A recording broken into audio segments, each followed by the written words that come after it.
নবীজি বলতেছেন কুল্লু বানি আদমা খাত্তাউন ওয়া খায়রুল খাত্তাইন আত-তাওয়াবুন।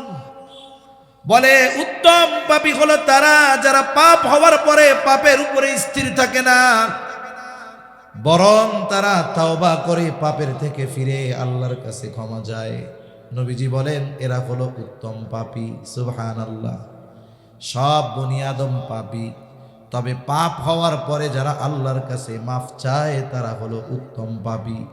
কারণ আল্লাহ তাআলা তো বান্দাকে মাফ করতে চায়, শুধু আমাদের আল্লাহ তাআলার কাছে ক্ষমা চাওয়াটাই বাকি।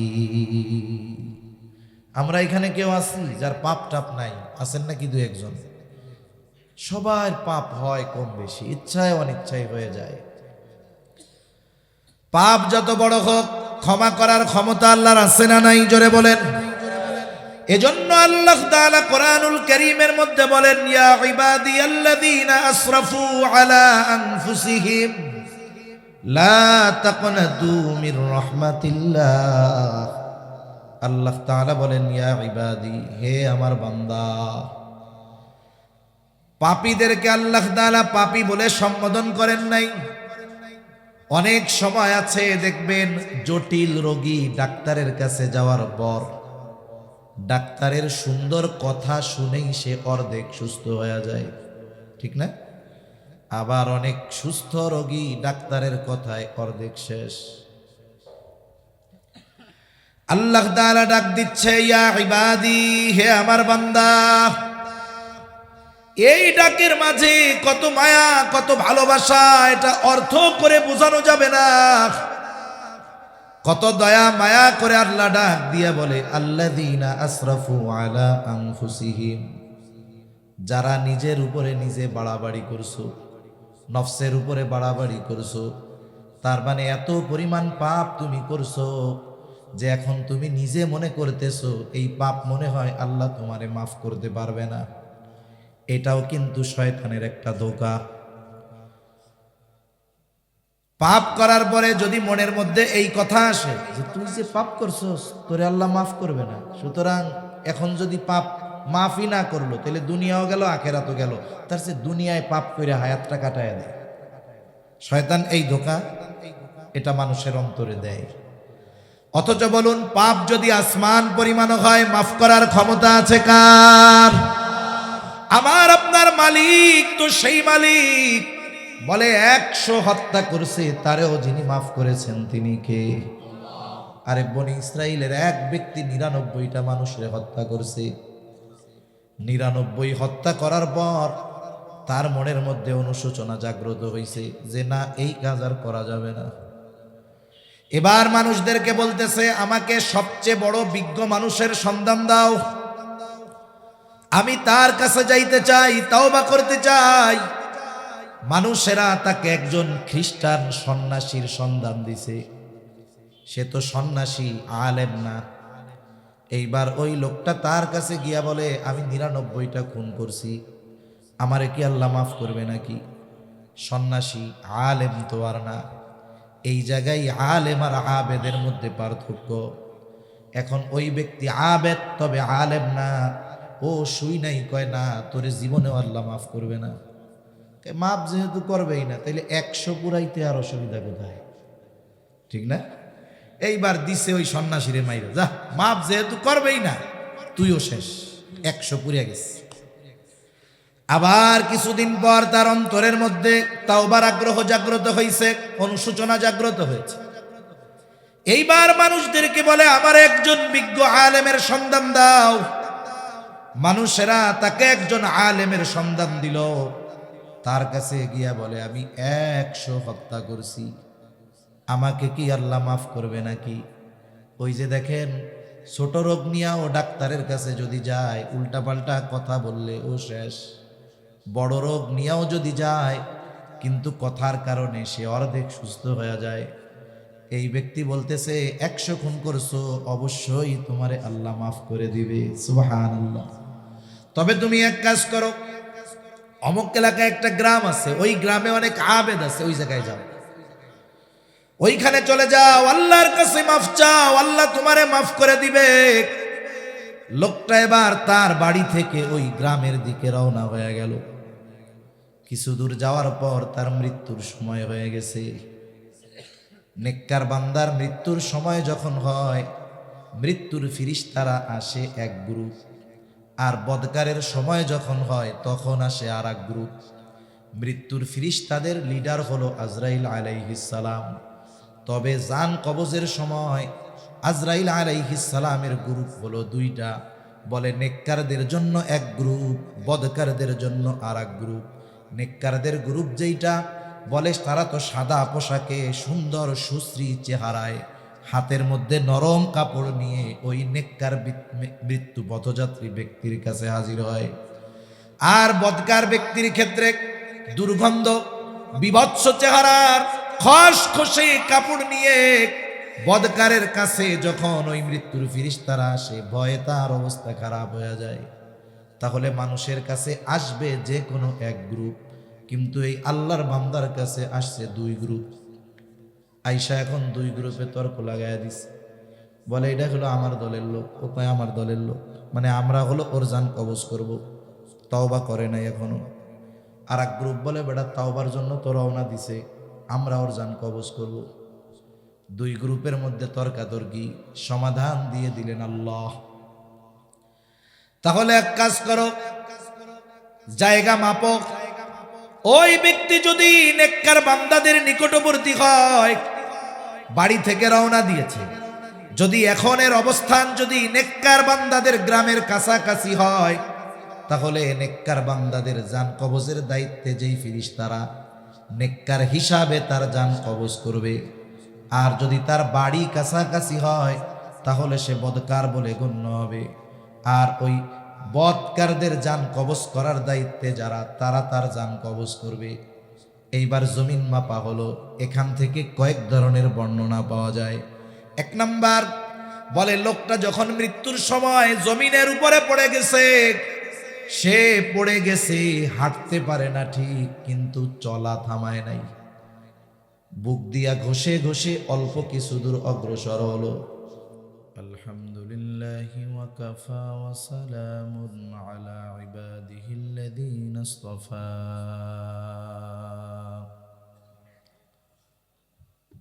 أما بعد فأعوذ بالله من الشيطان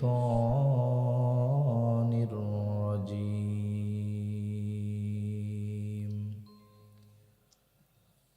بسم الله الرحمن الرحيم.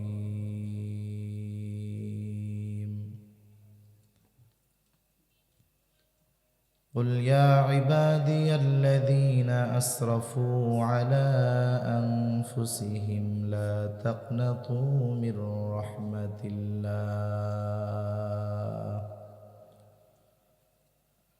إن الله يغفر الذنوب جميعا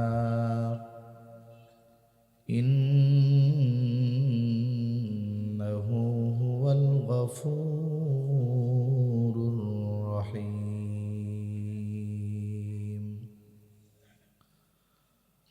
وقال تعالى: والذين إذا فعلوا فاحشة أو ظلموا أنفسهم ذكروا الله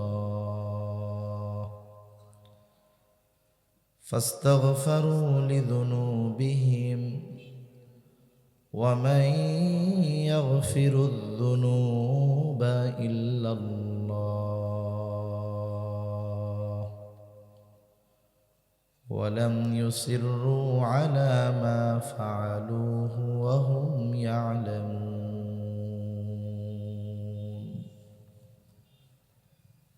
وقال رسول الله صلى الله عليه وسلم: والله إني لأستغفر الله وأتوب إليه في اليوم 100 مرة أو كما قال النبي صلى الله عليه وسلم. صدق الله العلي العظيم وصدق رسوله النبي الكريم ونحن على ذلك من الشاهدين والشاكرين والحمد لله رب العالمين سبحانك لا علم لنا إلا ما علمتنا إنك أنت العليم الحكيم اللهم صل على محمد وعلى آل محمد كما صليت على إبراهيم وعلى آل إبراهيم إنك حميد مجيد اللهم بارك على محمد وعلى آل محمد كما باركت على إبراهيم وعلى آل إبراهيم إنك حميد مجيد আমরা মোহাব্বতের সাথে জবান খুলে একটু আল্লাহর জিকির করি লা ইলাহা ইল্লাল্লাহ লা ইলাহা ইল্লাল্লাহ লা ইলাহা ইল্লাল্লাহ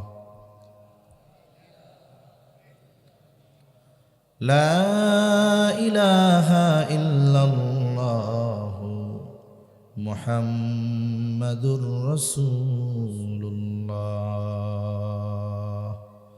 সাল্লাল্লাহু আলাইহি ওয়াসাল্লাম। আলহামদুলিল্লাহ, ঐতিহ্যবাহী কক্সবাজার জেলার অন্তর্গত টেকনাফ থানাধীন সদর ইউনিয়নের অন্তর্গত হাতিয়ার ঘোনা আল ইহসান ইসলামী সংগঠনের উদ্যোগে মরহুমদের ইসালে সওয়াবের উদ্দেশ্যে 2 দিনব্যাপী তাফসিরুল কোরআন মাহফিলের সমাপনী দিবসের সম্মানিত শ্রদ্ধেয় সভাপতি, আমন্ত্রিত উলামায়ে কেরাম, সামনে উপস্থিত মুরব্বিয়ানে কেরাম, সমবয়সী যুবক বন্ধু, স্নেহের ছোট ভাই, মাইকের আওয়াজ যত দূরে যায় নিজ নিজ স্থানে অবস্থানরতা সম্মানিতা শ্রদ্ধা মা ও বোন, আল্লাহ রব্বুল আলামিনের দরবারে অগণিত শুকর যে মহান মালিক আমাদের হায়াতে বরকত দিয়ে সুস্থ রেখে দীর্ঘ রাত পর্যন্ত বিজ্ঞ সুবিজ্ঞ উলামা হযরতদের জবান থেকে খুবই গুরুত্বপূর্ণ কথা শ্রবণ করবার, আমাকেও আপনাদের খেদমতে কিছু কথা বলার তৌফিক যে মহান মানিব দান করেছেন, সে মহান মানিবকে খুশি করার জন্য মহব্বতের সাথে জবান খুলে অন্তর থেকে আমরা একবার কালিমাতুশ শুকর পাঠ করি আলহামদুলিল্লাহ। অগণিত দুরুদ ও সালাম সৈয়দুল আম্বিয়া, আশরাফুল আম্বিয়া, খাতামুল আম্বিয়া, ইমামুল মুরসালিন, রহমাতুল লিল আলামিন মুহাম্মাদুর রাসূলুল্লাহ সাল্লাল্লাহু আলাইহি ওয়াসাল্লামের উপর। আমি আপনাদের খেদমতে পবিত্র কোরআনুল কারীম থেকে 2টো আয়াত ও রসূল আকরাম সাল্লাল্লাহু আলাইহি ওয়াসাল্লামের অগণিত হাদিস থেকে একটি হাদিস পাঠ করেছি। আল্লাহ তাআলার কাছে তৌফিক চাই, আল্লাহ তাআলা কিছু কথা বলার তৌফিক দেন, যে কথাগুলো আমাদের সবার দুনিয়া এবং আখিরাতের জন্য কল্যাণকর হয়। সকলে জবান খুলে বলি আমিন। সম্মানিত উপস্থিতি, আল্লাহ সুবহানাহু ওয়া তাআলা আমাদেরকে এ দুনিয়াতে বিনা কারণে পাঠান নাই। আল্লাহ সুবহানাহু ওয়া তাআলা আমার আপনার মতো মানুষ সৃষ্টি করেছেন বিনা কারণে, অনর্থক কোনো কারণবিহীন, এটা হতে পারে না। আল্লাহ সুবহানাহু ওয়া তাআলা আমাদেরকে দুনিয়াতে পাঠিয়েছেন তার ইবাদত করার জন্য, তার দাসত্ব করার জন্য। এই পৃথিবীতে মানুষ হলো আল্লাহ তাআলার প্রতিনিধি। কারণ আদম আলাইহিস সালাতু ওয়াস সালামকে যখন আল্লাহ তাআলা সৃষ্টি করার ইচ্ছা করেছেন, ফিরিস্তাদেরকে কি বলেছেন? ওয়া ইয ক্বালা রাব্বুকা লিল মালাইকাতি ইন্নী জাইলুম ফিল আরদি খলিফা। আমি এই জমিনে, এই পৃথিবীতে আমার প্রতিনিধি প্রেরণ করব। তাহলে আমরা হলাম আল্লাহর প্রতিনিধি। আমাদের কাজ কি? আল্লাহর গোলামি। আমরা প্রতিনিধি কার? আমাদের কাজ কি? কার গোলামি? আল্লাহর গোলামি। কিন্তু আদম আলাইহিস সালাতু ওয়াস সালাম দুনিয়ায় আসার আগে আসমানি জগতেই আল্লাহ তাআলা বনি আদমের শ্রেষ্ঠত্বের খবর জানায়া দিয়েছেন। লম্বা কথা, আমি শুধু মূল কথা বলে আমার মূল আলোচনার দিকে যাব। আপনারা তো আলহামদুলিল্লাহ সারা রাত থাকার জন্য হাত উঁচা করছেন, কিন্তু বাস্তবতা তো এটা, আপনারা সারা রাত থাকলেও আমি তো থাকবো না। আর এটাও বাস্তব, আমি থাকলেও আপনারা থাকবেন না। এজন্য সারা রাত থাকা লাগবে না। আমি একেবারে খুতবাও লম্বা করছি, ভূমিকায়ও কোনো আউট কথা নাই, মূল কথার মধ্যেই আমি চলে যাইতেছি। এই জন্য, কারণ রাত বেশি গভীর হলে, যদি এই রাত্রি গভীরতার কারণে কোনো নামাজির নামাজ ছুটে যায়, এ দায়বদ্ধতা আমি আর আয়োজক এনারা কেউ এড়াইতে পারবো না, ঠিক না? আবার যারা নামাজ পড়ে না, এদের কিন্তু কোনো টেনশন নাই। এজন্য একটু খেয়াল দিয়ে যদি আপনারা এক কথা শুনেন, আমার মূল উদ্দেশ্যটা হয়তো আল্লাহ তাআলা অল্পতে বলার বোঝার তৌফিক আমাদের দান করবে ইনশাআল্লাহ। তা বনি আদমের শ্রেষ্ঠত্ব, আদম জাতির শ্রেষ্ঠত্ব আল্লাহ তাআলা দুনিয়ায় পাঠানোর আগেই আসমানে প্রমাণ করে দিয়েছেন। যখন আদম আলাইহিস সালামের শ্রেষ্ঠত্ব প্রমাণিত হয়েছে, আল্লাহ তাআলা সবাইকে, ফিরিস্তাকুল সহ, ওইখানে আজাজিল ছিল, তাকেও এক কথা সবাইকে আদেশ করেছে যে আদম রে সিজদা করো। এটা দুনিয়ার জগতে না আসমানি জগতে? আল্লাহ তাআলা আদেশ করেছেন, সবাই আদেশ মান্য করেছে, ইবলিস ছাড়া। সে আল্লাহর আদেশ মান্য করলো না, সেজদা দিল না, সে এই আদেশ অস্বীকার করলো, সে অহংকার প্রদর্শন করলো। আল্লাহ তাআলা তাকে জিজ্ঞাসা করলেন, ক্বালা মা মানাআকা আন তাসজুদা লিমা আমারতুক, কোন জিনিসে তোমাকে আমার এই আদেশ মান্য করতে বাধা প্রদান করলো? কেন তুমি আমার এই আদেশ মান্য করলে না? ইবলিস জবাব দিচ্ছে যুক্তি সহকারে। সে বলে, ক্বালা আনা খায়রুম মিন খলাকতানি মিন নার ওয়া খলাকতাহু মিন তিন। বলে সেজদা করি নাই, এর কারণ হলো আমি ওর চাইতে ভালো, আমি ওর চেয়ে ভালো। আপনি আমাকে বানিয়েছেন আগুন দিয়ে আর তাকে বানিয়েছেন মাটি দিয়ে। সে বলতে চায় যে মাটির চাইতে আগুন হলো শ্রেষ্ঠ, আগুন হলো উত্তম। কারণ প্রতিটি বস্তুর কিছু মৌলিক স্বভাব আছে। যখন কোথাও আগুন লেগে যায়, আগুন কখনো নিচে যায় না। আগুন থেকে যে ধোঁয়া হয় নিচে যায় না, কোন দিকে যায়?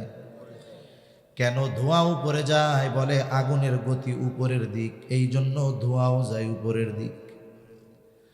আর একটা মাটির চাক, আপনাদের এলাকার সবচাইতে বড় শক্তিশালী ব্যক্তিও যদি সর্বোচ্চ শক্তি দিয়ে আকাশের দিকে নিক্ষেপ করে, বলেন তো ওই মাটির চাক উপরে যাবে নাকি নিচে চলে আসবে? তার মানে আগুনের মৌলিক খাসলাত গুলার মধ্যে একটি খাসলাত হলো, একটা অভ্যাস হলো, আগুনের গতি হলো ঊর্ধ্বমুখী আর মাটির গতি হলো নিম্নমুখী। আর জিন সৃষ্টির মূল হলো আগুন, মানুষ সৃষ্টির মূল হলো মাটি। শয়তান বলতে চায় আমাকে বানিয়েছেন আগুন দিয়া, আমার গতি হলো উপরের দিক, আর আদমকে বানিয়েছেন মাটি দিয়া, তার গতি হলো নিচের দিক, আমার তো গতি হবে উপরের দিকে। এই জন্যই তো আমি ঊর্ধ্বগামী আগুন, নিম্নগামী মাটিকে আমি সেজদা করি না। আল্লাহ তাআলার আদেশ আসার পরে, নিষেধ আসার পরে, আল্লাহ তাআলার হুকুম আসার পরে ওই আদেশ নিষেধ মান্য করার ক্ষেত্রে যুক্তি চলবে না। আল্লাহ তাআলা যখন আদেশ করে, ইমানদার যুক্তির পেছনে না দৌড়িয়ে আল্লাহ তাআলার আদেশ মান্য করে, এটাই ইমানদারের বৈশিষ্ট্য। কিন্তু ইবলিস এটা করলো না। আল্লাহ তাআলা বলেন, ক্বালা ফাখরুজ মিনহা ফাইন্নাকা রাজিম ওয়া ইন্না আলাইকা লা'নাতি ইলা ইয়াউমিদ্দিন। আল্লাহ রাব্বুল আলামিন বলেন, বের হয়ে যা, তোর উপরে বিচার দিবস পর্যন্ত আমার লানাত। শয়তানের উপরে আল্লাহ তাআলার লানাত। শয়তান বুঝতে পারছে আমার সব শেষ, কিন্তু তার অহংকার তার অন্তরে অনুশোচনা জাগ্রত হতে দেয় নাই।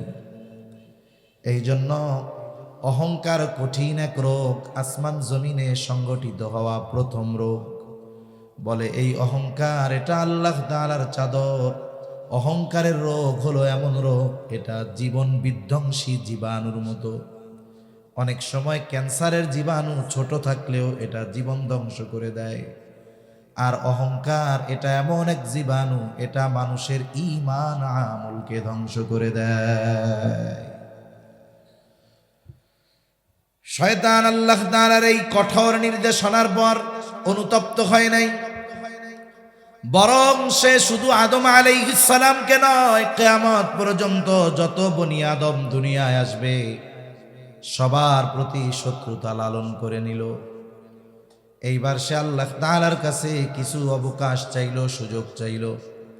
সে বলে, রব্বি ফাআনযিরনি ইলা ইয়াউমি ইউবাসুন, আপনি আমাকে পুনরুত্থান দিবস পর্যন্ত অবকাশ দেন। কারণ মানুষ দুনিয়ায় থাকবে কিয়ামত পর্যন্ত। আর তার শত্রুতা শুধু আদম আলাইহিস সালামের সাথে নয়, আদম আলাইহিস সালামের সন্তানদের সাথেও। অনেক সময় গত 2 বছর আগে সম্ভবত সুনামগঞ্জে একটা ঘটনা ঘটছে এরকম। ছোট্ট একটা বাচ্চা, সিসি ক্যামেরায় দেখা গেছে, একেবারে ছোট বাচ্চা, বাচ্চাটাকে একা পেয়ে একটা লোক নির্দয়ভাবে ইট দিয়ে আঘাত করে বাচ্চাটাকে মেরে ফেলছে। আচ্ছা, 2-3 বছরের বাচ্চার কারোর সাথে শত্রুতা আছে? শত্রুতা নেই। পরবর্তীতে ঘটনা কি জানা গেল, যেই ব্যক্তি ওই ছোট বাচ্চাটারে মারছে, ওই ব্যক্তির সাথে ওই বাচ্চার বাবার শত্রুতা ছিল। বাবার সাথে শত্রুতার কারণে সন্তানের উপরে প্রতিশোধ নিয়েছে। ইবলিসের অবস্থাটাও ওইরকম। সেও আমাদেরকে পথচ্যুত করার নিয়তে, পথভ্রষ্ট করার আশায় আল্লাহ তাআলার কাছে বলে, আমাকে পুনরুত্থান দিবস পর্যন্ত অবকাশ দেন। আল্লাহ তাআলা বলেন, যা, তোকে নির্দিষ্ট মেয়াদকাল পর্যন্ত অবকাশ দেওয়া হলো। আল্লাহ তাআলা বলেন, ক্বালা ফাইন্নাকা মিনাল মুনযিরিনা ইলা ইয়াউমিল ওয়াক্তিল মা'লুম। নির্দিষ্ট একটা সময়কাল পর্যন্ত অবকাশ দেওয়া হলো শয়তানকে। এই সুযোগ পেয়ে, সে নিশ্চয়তা পেয়ে যে এই সময়ের মধ্যে আমাকে আল্লাহ তাআলা পাকড়াও করবে না, আমাকে ধরবে না, আমাকে আল্লাহ তাআলা এই সময়ের মধ্যে আযাব গজবে গ্রেফতার করবে না, ছাড় দিছে। এই ছাড়বে। শয়তান আমাদের ব্যাপারে কি বলে? আল্লাহ তাআলার ইজ্জতের কসম খেয়ে বলতেছে, ক্বালা ফাবিইজ্জাতিকা লাউগওয়িয়ান্নাহুম আজমাইন। বলে, আপনার ইজ্জতের কসম, এই মানব জাতি এরে আমি পথভ্রষ্ট করে ফেলবো, একেবারে জাহান্নামে নিয়ে যাব, আপনার পথ থেকে বিচ্যুত করব, জান্নাতের পথ থেকে জাহান্নামের পথে নিয়ে যাব। শয়তানরে আল্লাহ তাআলা কত পাওয়ার দিয়েছে, শয়তান আল্লাহর কাছ থেকে চেয়ে নিয়েছে। বলে, শয়তান আমাদেরকে এমনভাবে নিয়ন্ত্রণ করার ক্ষমতা রাখে, এটা মানুষে অনুধাবন করতে পারে না। হাদিসের মধ্যে আসছে, নবীজি সাল্লাল্লাহু আলাইহি ওয়াসাল্লাম বলেন, ইন্নাশ শাইতানা ইয়াজরি মাজরাদ দাম, শয়তান মানুষের রক্তের সাথে প্রবাহিত হতে পারে। শয়তান মানুষকে রক্তের সাথে প্রবাহিত হয়ে তার কাজ মানুষরে দিয়া করায়। এজন্যই তো সূরাতুন নাস, সূরা ফালাক আর সূরা নাস, এই 2 সূরার মধ্যে আমরা আল্লাহ তাআলার কাছে অনেক কিছুর অনিষ্ট থেকে আশ্রয় চাই। একেবারে সর্বশেষ শুধু জিন শয়তান থেকে আশ্রয় চাই না, সাথে সাথে কি কই, আল্লাহ মানুষ শয়তানের থেকেও বাঁচান, ঠিক কিনা বলেন? এজন্য শয়তান অনেক সময় মানুষকে নিয়ন্ত্রণে নিয়ে তার কাজ মানুষের দ্বারাও সম্পাদন করায়। তাহলে শয়তানের মূল উদ্দেশ্য হলো কি? এই দুনিয়ায় আমাদেরকে আল্লাহর পথ থেকে বিচ্যুত করা, আল্লাহর নাফরমানি করানো, পাপে লিপ্ত করানো, জাহান্নামের পথে নিয়ে যাওয়া। এটা হলো শয়তানের মিশন। এই জন্য দুনিয়ায় অনেক মানুষ ধোঁকায় পড়ে শয়তানের অনুসরণ করে ফেলে, পাপ করে ফেলে, অন্যায় করে ফেলে। তার মানে এই দুনিয়ায় মানুষের দ্বারা পাপ হতে পারে, এটা স্বাভাবিক ব্যাপার, নবী রাসূলগণ ছাড়া। কারণ নবী রাসূল যারা, তাদেরকে স্বয়ং পরিচালিত করেন আল্লাহ।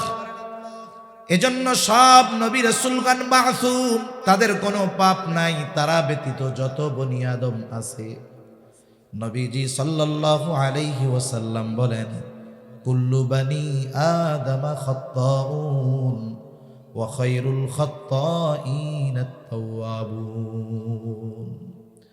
নবীজি সাল্লাল্লাহু আলাইহি ওয়াসাল্লাম বলেন, প্রত্যেকটি বনি আদম পাপী, তবে উত্তম পাপী কারা? বলে পাপ করার পর পাপের উপরে স্থির থাকে না যারা। মানুষের দ্বারা পাপ হতে পারে, এটা স্বাভাবিক, তবে পাপের উপরে স্থির থাকা এটা ঠিক না।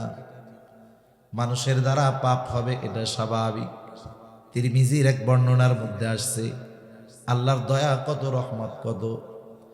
নবীজি বলেন, বনি আদম যদি পাপ না করত, আমাদের দ্বারা যদি পাপ না হইতো, একেবারে যদি ফিরিস্তা হয়ে যাইতাম, কোনো পাপ টাপ কিছুই হয় না। নবীজি বলেন, তাহলে আল্লাহ তাআলা আরেকটা জাতি বানাইতেন, সৃষ্টি করতেন, যারা পাপ করত তবে পাপের উপরে স্থির থাকতো না।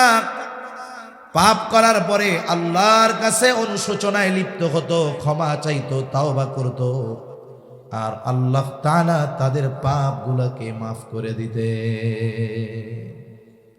এটার দ্বারা কি বোঝা যায় যে আল্লাহর বান্দার প্রতি কেমন দয়া, যে বান্দার পাপ হোক কিন্তু বান্দা যেন পাপের উপরে স্থির না থাকে, বান্দা যেন আল্লাহ তাআলার কাছে ক্ষমা চায়।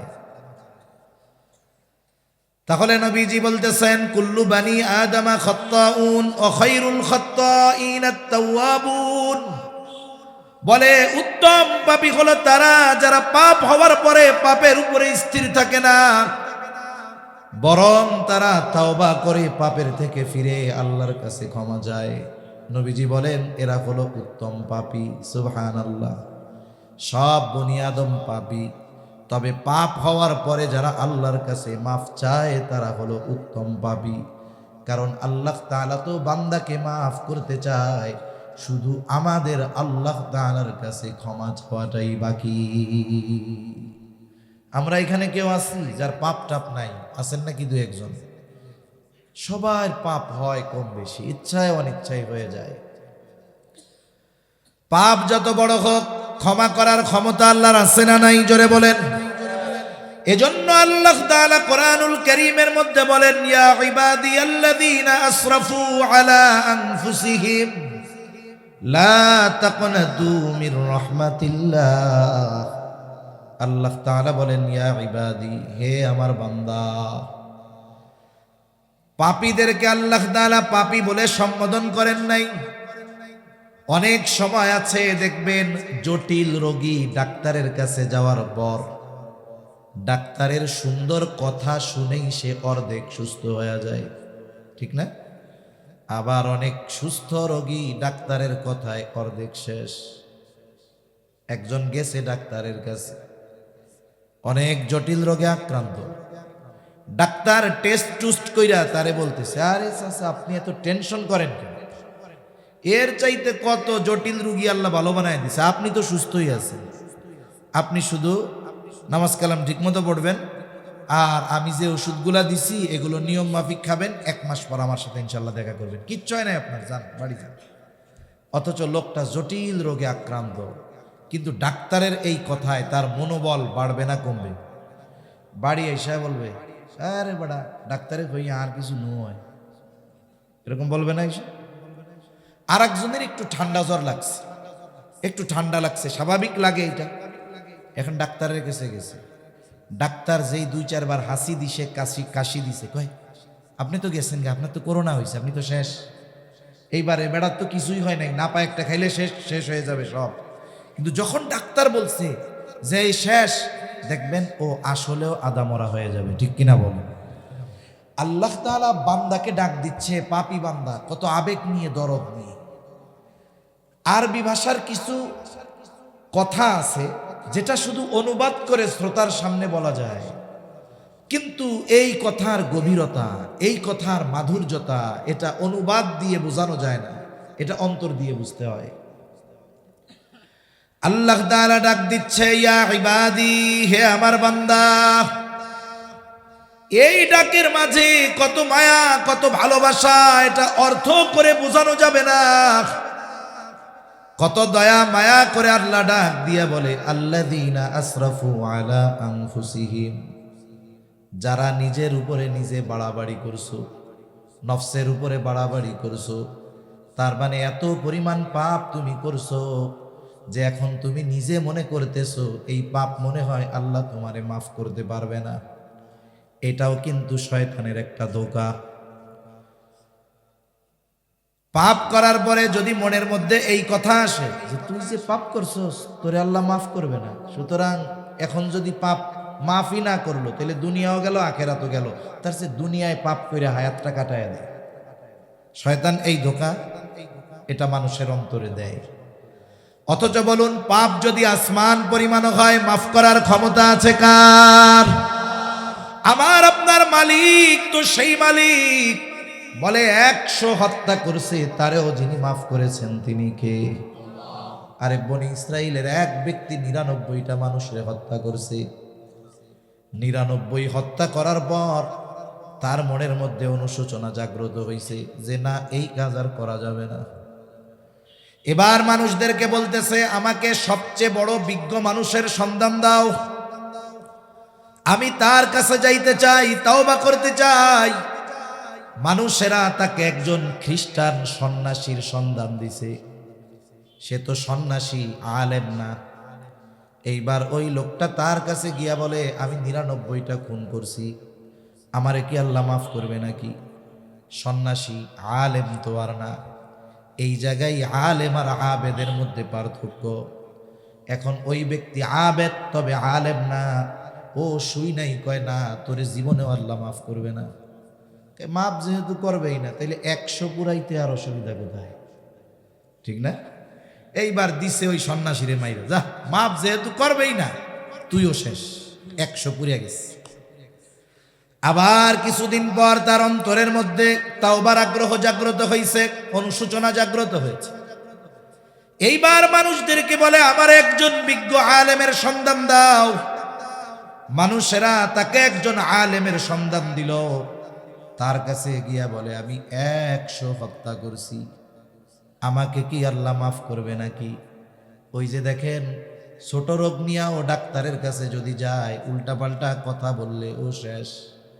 বড় রোগ নিয়েও যদি যায়, কিন্তু কথার কারণে সে অর্ধেক সুস্থ হয়ে যায়।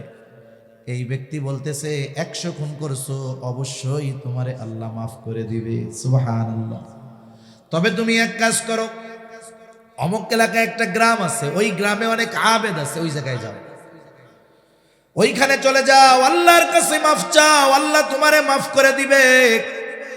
লোকটা এবার তার বাড়ি থেকে ওই গ্রামের দিকে রওনা হয়ে গেল। কিছু দূর যাওয়ার পর তার মৃত্যুর সময় হয়ে গেছে। নেককার বান্দার মৃত্যুর সময় যখন হয়, মৃত্যুর ফিরিস্তারা আসে এক গ্রুপ, আর বদকারের সময় যখন হয় তখন আসে আর এক গ্রুপ। মৃত্যুর ফিরিস্তাদের লিডার হলো আজরাইল আলাইহিস সালাম।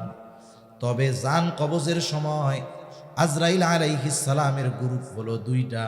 বলে নেককারদের জন্য এক গ্রুপ, বদকারদের জন্য আর এক গ্রুপ। নেককারদের গ্রুপ যেইটা, বলে তারা তো সাদা পোশাকে, সুন্দর সুশ্রী চেহারায়, হাতের মধ্যে নরম কাপড় নিয়ে ওই নেককার মৃত্যু পথযাত্রী ব্যক্তির কাছে হাজির হয়। আর বদকার ব্যক্তির ক্ষেত্রে দুর্গন্ধ, বিভৎস চেহারার খসখসে কাপড় নিয়ে বদকারের কাছে যখন ওই মৃত্যুর ফিরিস্তারা আসে, ভয়ে তার অবস্থা খারাপ হয়ে যায়। তাহলে মানুষের কাছে আসবে যে কোনো এক গ্রুপ, কিন্তু এই আল্লাহর বান্দার কাছে আসছে দুই গ্রুপ। আইসা এখন দুই গ্রুপে তর্ক লাগাইয়া দিছে, বলে এটা হলো আমার দলের লোক, ও কয় আমার দলের লোক, মানে আমরা হলো ওর জান কবজ করব, তওবা করে নাই এখনো। আর এক গ্রুপ বলে বেটা তাওবার জন্য তো রওনা দিছে, আমরা ওর জান কবজ করব। দুই গ্রুপের মধ্যে তর্কাতর্কি, সমাধান দিয়ে দিলেন আল্লাহ। তাহলে এক কাজ করো, জায়গা মাপো। ওই ব্যক্তি যদি নেককার বান্দাদের নিকটবর্তী হয়, বাড়ি থেকে রওনা দিয়েছে, যদি এখনের অবস্থান যদি নেককার বান্দাদের গ্রামের কাছাকাছি হয়, তাহলে নেককার বান্দাদের জান কবজের দায়িত্বে যেই ফিরিস্তারা নেককার হিসাবে তার জান কবজ করবে। আর যদি তার বাড়ি কাছাকাছি হয়, তাহলে সে বদকার বলে গণ্য হবে। আর ওই বদকারদের জান কবজ করার দায়িত্বে যারা, তারা তার জান কবজ করবে। এইবার জমিন মাপা হলো। এখান থেকে কয়েক ধরনের বর্ণনা পাওয়া যায়। এক নাম্বার বলে, লোকটা যখন মৃত্যুর সময় জমিনের উপরে পড়ে গেছে, সে পড়ে গেছে, হাঁটতে পারে না ঠিক, কিন্তু চলা থামায় নাই। বুক দিয়া ঘষে ঘষে অল্প কিছু দূর অগ্রসর হলো। ফিরিস্তারা জমিন মেপেছে, দেখা গেল পড়ে যাওয়ার পর ওই লোকটা ঘষে ঘষে নেককার বান্দাদের গ্রামের দিকে এক বিঘত পরিমাণ বেশি অগ্রসর হয়ে গেছে। আর এই কারণে সে নেককারদের অন্তর্ভুক্ত হয়ে যায়। নেককারদের জান কবজের দায়িত্বে নিয়োজিত ফিরিস্তারা তার জান কবজ করে নিয়ে যায়। আরেক বর্ণনায় আসছে, আসলে লোকটা বেশি দূর যাইতে পারে নাই, অল্প রাস্তা গেছে। জমিন মাপলে তো ধরা পড়া যাবে। এবার আল্লাহ তাআলা জমিনকে সম্প্রসারিত করে দিয়েছেন, তার থেকে তার বাড়িকে আল্লাহ দূরে সরায় দিয়েছে। আর নেককারদের গ্রাম, আল্লাহু আকবার, আল্লাহকে পাওয়ার জন্য যারা চেষ্টা করে, আল্লাহ বলেন লানাহদিয়ান্নাহুম সুবুলানা, অবশ্যই অবশ্যই তাদেরকে আমি আমার পথ দেখায় দিব। সুবহান। আল্লাহর বান্দা খালেস ভাবে রওনা দিছে, এজন্য আল্লাহ জমিনকে সম্প্রসারিত করে দিয়েছে।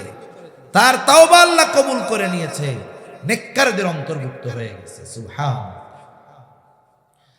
এজন্য আল্লাহ তাআলা বলে, বান্দা আমার রহমতের ব্যাপারে, ক্ষমার ব্যাপারে তুমি নিরাশ হয়ো না। শয়তান মানুষকে নিরাশ বানাতে চায় আল্লাহর ক্ষমার ব্যাপারে, আল্লাহর রহমতের ব্যাপারে। অথচ আল্লাহ তাআলার দয়া কত, রহমত কত, বান্দার প্রতি ভালোবাসা কত, এটা আমরা কল্পনাও করতে পারবো না। সহিহ মুসলিমের হাদিস, নবীজি সাল্লাল্লাহু আলাইহি ওয়াসাল্লাম বলেন, আবু হুরায়রা রাদিয়াল্লাহু তাআলা আনহু থেকে বর্ণিত, নবীজি বলেন, ইন্না লিল্লাহি মিআতা রাহমা, আল্লাহ তাআলার নিকট 100 ভাগ রহমত আছে। কত ভাগ? জোরে বলেন, আরো জোরে বলেন, কত ভাগ? ঘুম আসতেছে? তাকবীর দেন, নারায়ে তাকবীর। ঘুমই আসতেছে, তাকবীর দেন, নারায়ে তাকবীর। আরো জোরে, নারায়ে তাকবীর। আরো জোরে দেন তো, নারায়ে তাকবীর। আপনারা চালাক তো, এই হুজুর জোরে কয় নাই লেগে এনারাও জোরে কয় না। তাহলে আল্লাহ তাআলার কাছে রহমত কত ভাগ? কত ভাগ? 100 ভাগ। রাসূলুল্লাহ সাল্লাল্লাহু আলাইহি ওয়াসাল্লাম বলেন, আল্লাহ তাআলার নিকট 100 ভাগ রহমত। আনজালা মিনহা রাহমাতান ওয়াহিদাতান বাইনাল জিন্নি ওয়াল ইনস ওয়াল বাহাইমি ওয়াল হাওয়াম। নবীজি সাল্লাল্লাহু আলাইহি ওয়াসাল্লাম বলেন, আল্লাহ তাআলার নিকট 100 ভাগ রহমত। ওই 100 ভাগ রহমত থেকে 1 ভাগ রহমত কয় ভাগ? জোরে বলেন। আনজালা মিনহা রাহমাতান ওয়াহিদাতান বাইনাল জিন্নি ওয়াল ইনস। আল্লাহ তাআলা ওই 1 ভাগ দয়া রহমত থেকে জিন জাতির মধ্যে, গোটা জিন জাতির মধ্যে, মানব জাতির মধ্যে, চতুষ্পদ জন্তুর মধ্যে, কীট পতঙ্গের মধ্যে বলে সমুদ্রের মধ্যে নদীর মধ্যে যত প্রাণী আছে তাদের মধ্যে, জঙ্গলে যত হিংস্র বিষাক্ত বিষধর প্রাণী আছে তাদের মধ্যে, সকল মানব জাতির মধ্যে, সকল জিনের মধ্যে এক ভাগ রহমত আল্লাহ বন্টন করছে। কয় ভাগ? জোরে কোন। ওই এক ভাগ থেকে অতীতের মানুষ পেয়েছে, বর্তমানের মানুষ পাচ্ছে, ভবিষ্যতে পাবে। অতীতের সব সৃষ্টি পেয়েছে, বর্তমানের সব সৃষ্টি পেয়েছে, ভবিষ্যতে যত সৃষ্টি আসবে সকলের দয়া মায়া রহমত কয় ভাগ থেকে পাচ্ছে? জোরে বলেন। আমার আপনার নবী এই এক ভাগের একটা অংশ পেয়েছে। এক ভাগের একটা অংশ পেয়ে নবী হয়ে গেছে রহমাতুল লিল আলামিন। গোটা সৃষ্টি জগতের জন্য রহমত হয়ে গেছে আমার আপনার নবী ওই এক ভাগের একটা অংশ পেয়ে। বলে যত প্রাণী আছে, বিষধর হোক অথবা হিংস্র হোক, সব প্রাণীর অন্তরে মায়া মোহাব্বত আছে না নাই? সমাজের নিকৃষ্ট এক প্রাণী কুকুর, এর অন্তরেও মায়া আছে, এর বাচ্চার জন্য ওর অন্তরেও মায়া আছে। 2 মাস আগে একবার উত্তরবঙ্গে সফরে গিয়েছি। উত্তরবঙ্গে দিনের বেলায় মেইন রোড থেকে একটা পাশের রোডে ঢুকতেছি, মোড়ের মধ্যে যখনই গাড়িটা ঢুকছে একটা কুকুর আমাদের গাড়ির উপরে তেড়ে আসছে, আক্রমণাত্মক ভাব।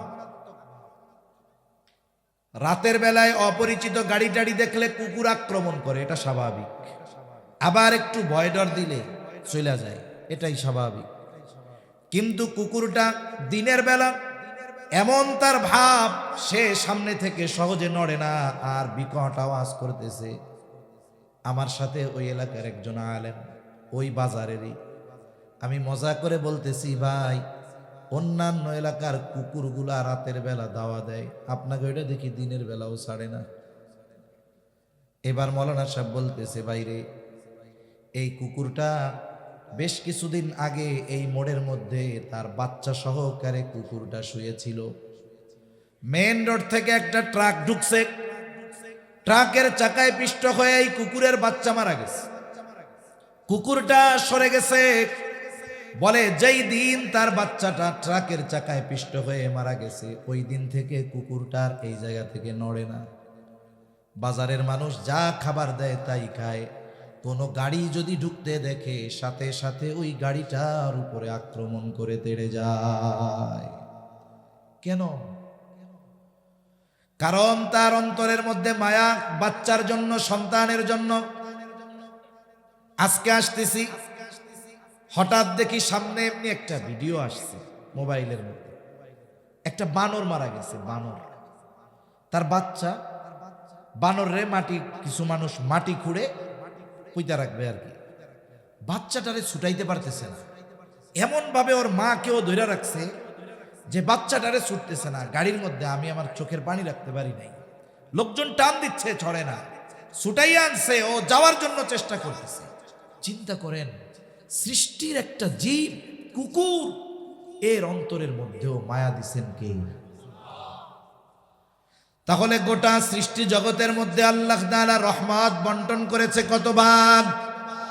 নবীজি বলেন এই রহমতের কারণেই তো মা তার সন্তানকে দুধ পান করায়। এই রহমতের কারণেই তো সন্তানের যদি তৃষ্ণা লাগে, দুধ পানের প্রয়োজন হয়, মা দূরে থাকলেও কলিজার মধ্যে খবর হয়ে যায়। আল্লাহ তাআলার কাছে বাকি আছে কত ভাগ? জোরে গণ, আরো জোরে বলেন কত ভাগ? নবীজি সাল্লাল্লাহু আলাইহি ওয়াসাল্লাম বলেন, আখারাল্লাহু লাহু 99 রহমা। আল্লাহ তাআলা বাকি 99 ভাগ দয়া রহমত তার কাছে রেখে দিয়েছেন। কেন?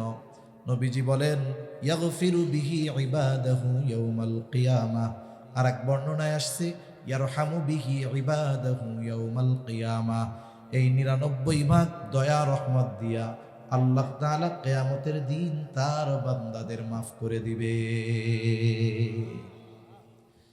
এখন বলেন, যেই আল্লাহর বান্দার প্রতি এত রহমত, এত দয়া, এত মায়া, সেই আল্লাহ বান্দাকে ক্ষমা করার জন্য তৈয়ার। এই জন্য আল্লাহ বলেন, লা তাকনাতু মির রাহমাতিল্লাহ, বান্দা আমার, রহমতের ব্যাপারে তুমি নিরাশ হও না, কারণ তোমার পাপ কত তার চাইতে আমি আল্লাহর দয়া রহমত আরো বেশি। এই জন্য হাদিসে কুদসির ভিতরে আসছে, আল্লাহ তাআলা বলেন, সাবাকাত রহমাতি আলা গযবি, আমার দয়া, আমার রহমত আমার ক্রোধকে অতিক্রম করে গিয়েছে। আল্লাহ তাআলার দয়া বেশি, রহমত বেশি, মায়া বেশি। আমি আপনি, আমাকে আপনাকে আল্লাহ কি দিয়া বানাইছে? মানুষ সৃষ্টির মূল মাটি। নবীজি বলেন, আল্লাহ তাআলা আদম আলাইহিস সালামকে বানিয়েছেন মাটি দিয়ে, আর আমাদের বানিয়েছেন আদম আলাইহিস সালাম থেকে। যেমন একজন একটা মোমবাতি ধরাইলো, মোমবাতি যদি জ্বালাইতে চায় কি লাগবে? ম্যাচ লাগবে, তাই না? ম্যাচ দিয়া মোমবাতি ধরাইলো। এখন আপনি আমি যদি চাই ওই মোমবাতি থেকে আমিও মোমবাতি জ্বালাবো, তাইলে আমার কিন্তু ম্যাচ লাগবে না, আমি আগুন ধরাবো মোমবাতি থেকে। কিন্তু মৌলিক যদি হিসাব করা হয়, আমিও আগুন পেয়েছি ওই ম্যাচের কারণে, ঠিক না? এজন্য মানব সৃষ্টির মূল হলো মাটি। তবে আল্লাহ তাআলা এই দুনিয়াতে মানব সৃষ্টির একটা প্রসেস দিয়েছেন, পদ্ধতি করে দিয়েছেন। আল্লাহ তাআলা কোরআনুল কারীমের মধ্যে বলেন, তিনি আমাদেরকে আদম আলাইহিস সালামকে মাটি থেকে সৃষ্টি করেছেন। আবার আল্লাহ তাআলা আরেক জায়গায় বলেন, হুয়াল্লাযী খলাকাকুম মিন নুতফা, তিনি আমাদেরকে সৃষ্টি করেছেন নুতফা থেকে, মাতা পিতার মিশ্রিত তুচ্ছ পানি থেকে। এই পানি এমন পানি, বলে গায়ের সাথে যদি লাগে তাহলে তার নামাজ হবে না, পোশাকে লাগলে ওই পোশাক পরিধান করে নামাজ পড়লে নামাজ হবে না। যার পানি সে নিজেও এইটারে তুচ্ছ মনে করে, ঘৃণা করে। এই বস্তু থেকে আল্লাহ তাআলা আমাদেরকে বানাইলেন। এই তুচ্ছ পানির সৃষ্টি আমি আপনি যদি জাহান্নামে যাই, বলেন তো আল্লাহ তাআলার কোনো ক্ষতি আছে নাকি? দুনিয়ার সব মানুষ যদি জান্নাতে চলে যায়, আল্লাহ তাআলার কোনো লাভ আছে নাকি? আমার আপনার জান্নাতে যাওয়ায় জাহান্নামে যাওয়ায় আল্লাহর কোনো লাভও নাই, ক্ষতিও নাই। কিন্তু এরপরেও বান্দা যদি জান্নাতের পথের পথিক হয়, জাহান্নামের পথ থেকে ফিরে এসে আল্লাহর পথের পথিক হয়ে যায়, এই দুনিয়ায় মা বাবা যত আনন্দিত হয় তার চাইতে বেশি খুশি হয় কে? হাদিসের মধ্যে আসছে, নবীজি সাল্লাল্লাহু আলাইহি ওয়াসাল্লাম বলেন, এক পথিক সে সফর করবে, উট বোঝাই খাবার পানি রসদ যত প্রয়োজনীয় জিনিস আছে উট বোঝাই করে সে রওনা হলো। তার পথ হলো মরুভূমির পথ, গাছগাছালি নাই, পানি নাই, খাবারের কোনো ব্যবস্থা নাই, লম্বা সফর। পথিক কিছু দূর পথ চলার পর ক্লান্ত হয়ে গেল, উটটাকে একটা কিছুর সাথে বেঁধে সে ঘুমায় পড়ল। ক্লান্ত পথিক কিছু সময় পর সে ঘুম থেকে জাগ্রত হয়ে গেল। ঘুম থেকে উঠে দেখে যেখানে তার উট ছিল উট নাই। মরুভূমির মধ্যে খাবার পানির অভাব, পানির তৃষ্ণা, খাবারের চাহিদা। আল্লাহর বান্দা আশেপাশে সব জায়গায় উট তালাশ করে দেখে উট নাই। সে এখন চিন্তা করতেছে, আর বাঁচার কোনো উপায় আমার নাই। কারণ ওই মুহূর্তে ওই ব্যক্তির অবস্থা হবে এমন যে ওই সময় পৃথিবীর মধ্যে তার মতো হতাশ আর কেউ হবে না।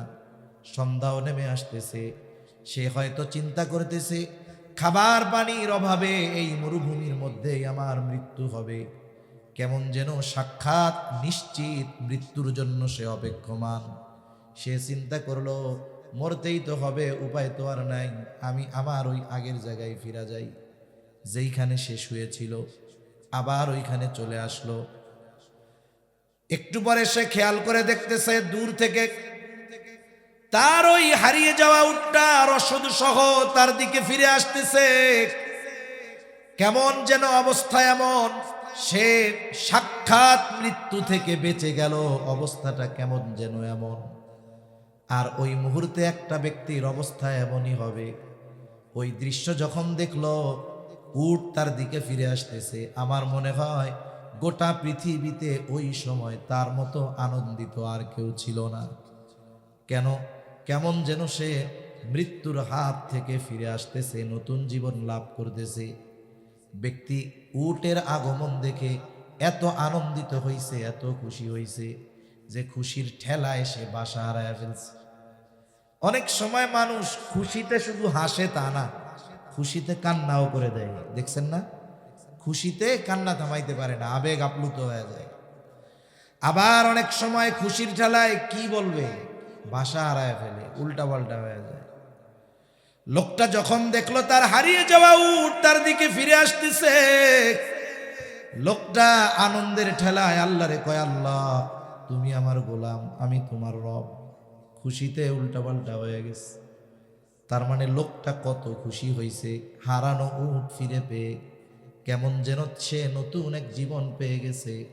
আর আল্লাহর নবী বলেন, ওই ব্যক্তি তার হারানো উট পেয়ে যত খুশি হয়, কোনো পাপী যদি তাওবা করে আল্লাহর পথে ফিরে আসে, আল্লাহ তাআলা ওই হারানো উট ফিরে পেয়ে যত খুশি হয়, তার চাইতে অগণিত গুণ বেশি খুশি হয়ে যায় কে? অথচ আমার আপনার মতো মানুষ জাহান্নামে গেলে আল্লাহর কোনো ক্ষতি আছে? কোনো ক্ষতি নেই। এজন্য আল্লাহ তাআলার দয়া মায়া রহমত ভালোবাসা বান্দার প্রতি সবচাইতে বেশি। এই জন্য আল্লাহ তাআলা কত আবেগ দরদ মোহাব্বত নিয়ে বলেন, ওয়াল্লাযীনা ইযা ফাআলু ফাহিশাতান আও যালামু আনফুসাহুম যাকারুল্লাহ। আল্লাহ তাআলা বলেন, ওয়াল্লাযীনা ইযা ফাআলু ফাহিশা আও যালামু আনফুসাহুম।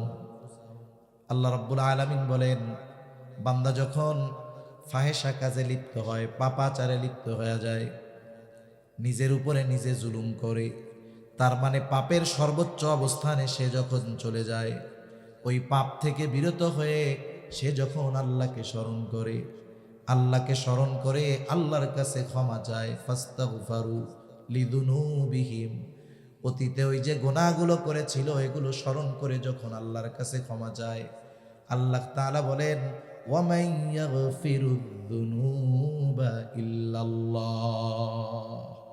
কে আছে আল্লাহ ছাড়া বান্দারে মাফ করবে? এ কথার মধ্যে কত আবেগ দরদ মায়া, এটা আমরা হয়তো বোঝার মতো বা আমার আপনাদের বোঝানোর মতো যোগ্যতা নাই। অনেক সময় বলে না যে আমি ছাড়া কে আছে তোমার, কত আবেগের কথা না?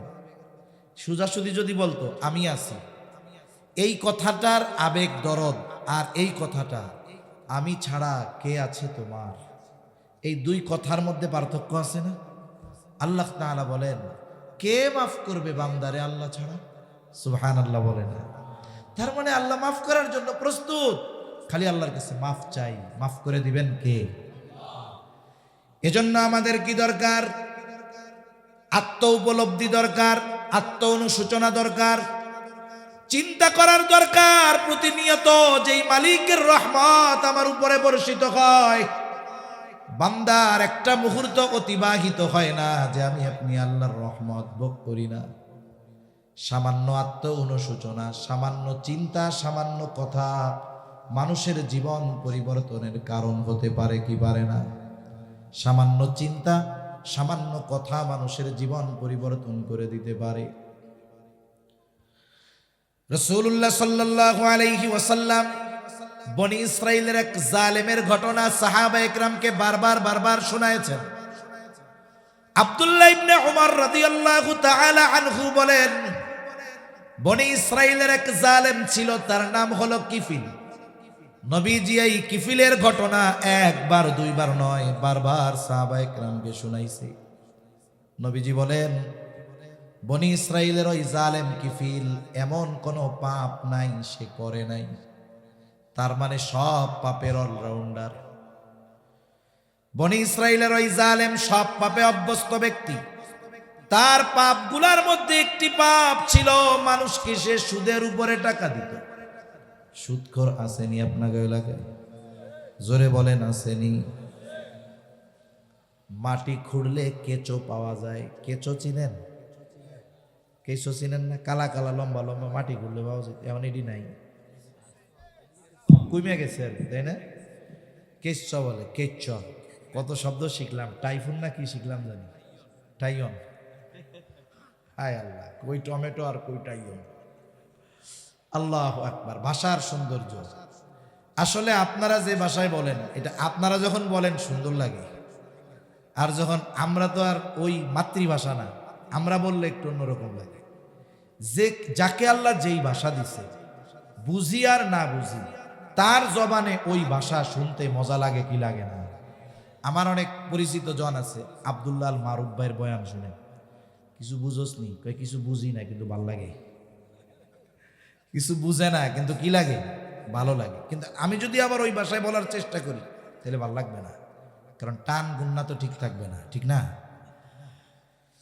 তাহলে দেখেন, মাটি খুঁড়লে কেচ্চ পাওয়া যাবে, না পাওয়াও যাইতে পারে, কিন্তু সুদখোর পাওয়া যাবে। অবস্থা এরকম জঘন্য সুদের। সুদ এত পরিমাণ আমাদের সমাজে এত পরিমাণ বিস্তার লাভ করেছে, এটা একটা ভাইরাসে পরিণত হয়ে গেছে, ঠিক কিনা? আমরা তো মনে করি ব্যাংকেই শুধু সুদ দেয়, কিন্তু কিছু হোমমেড সুদখোর আছে। কত এলাকায় সফরের সুবাদে যাওয়া হয়, আইসা কয়, হুজুর আমাদের মসজিদ কমিটির ৩-৪ জন সদস্য আছে, মসজিদ কমিটির সদস্য, 5 ওয়াক্ত নামাজও পড়ে, তো ভালো কথা। সমস্যা হইল ওনারা ব্যাংকের থেকে টাকা আয় না, ওনাদের ওয়াইফদেরকে দিয়া সুদে টাকা লাগায়। আস্তাগফিরুল্লাহ। ও ব্যাংক থেকে আনবে 7-8-10% সুদ দিবে ব্যাংকে, কত পার্সেন্ট দেয় জানি না আমি। এইবার ও নিজে আইনা কি করবে, পাবলিকের কাছে সুদ দিবে। কারণ সাধারণ মানুষ ব্যাংকে যাবে, ফর্ম ফিল আপ করবে, দলিল দিবে, তার জামানত লোক হবে, এরপরে সুদের টাকা নিবে, এত ঝামেলার দরকার কি? অমুকের কাছে যাও, চাইলেই দিব। আছে না নাই? ব্যাংক নেয় ওর কাছ থেকে 7%-10%, ও পাবলিকের কাছ থেকে নেয় 20%-25%। বলে আমি তোরে 1000 টাকা দিতে পারি, শর্ত আছে, এই 1000 টাকার বিনিময়ে তুই আমার সপ্তাহে সপ্তাহে 100 টাকা লাভ দিবি। আছে না এরকম সুদখোর? আস্তাগফিরুল্লাহ, কত জঘন্য এক পাপ। আরে কবিরা গুনাহ, এটাও তো কবিরা গুনাহ, শুকরের গোশত খাওয়াও কবিরা গুনাহ, কিন্তু 2 গুনার লেভেল তো এক না। 2 গুনার লেভেল এক, পরিমাণ এক না। পার্থক্যটা কেমন? কিছু হারাম আছে, এটা এক সময় হালাল হতে পারে। হারাম আবার হালাল হয় কেমন? কারণে। কোন কারণে? মনে করেন এক লোকের 2টা কন্যা আছে। কয়টা কন্যা? জোরে বলেন, কয়টা? এখন একজন তার বড় কন্যাকে বিবাহ করছে। বলেন তো, এই বড় মেয়েটা তার বিবাহ বন্ধনে আবদ্ধ থাকা অবস্থায় ছোট মেয়ে যেটা, এটারে সে বিয়ে করতে পারবে? এটা তার জন্য কি?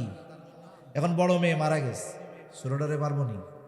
এই যে মৃত্যুর কারণে এই ছোটটা হালাল হয়ে গেছে, এখন বিবাহ করতে পারবে। আবার দেখেন, যদি কেউ এমন কোন জায়গায় যায় যেই আয়াতে আল্লাহ তাআলা দিন পূর্ণাঙ্গর ঘোষণা দিয়েছেন, আমাদের এই ইসলাম পরিপূর্ণ জীবন ব্যবস্থা, কোনো সন্দেহ আছে? সূরা মায়েদার 3 নম্বর আয়াতে আল্লাহ তাআলা এই দিন পরিপূর্ণর ঘোষণা দিয়েছেন। এই আয়াত জুড়ে বেশিরভাগ ক্ষেত্রে হারামের ব্যাপারে আল্লাহ আলোচনা করেছেন, খাবার হারামের ব্যাপারে।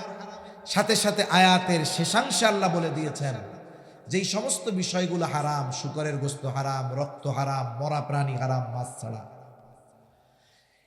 এখন এইগুলা যদি কোনো পরিস্থিতি এমন হয়, এমন এলাকায় গেছে যেখানে শুকরের গোশত ছাড়া কিছুই নাই, মদ ছাড়া কোনো পানি নাই, এখন সে পানির অভাবে তৃষ্ণার্ত, খাবারের অভাবে মরার মতো অবস্থা।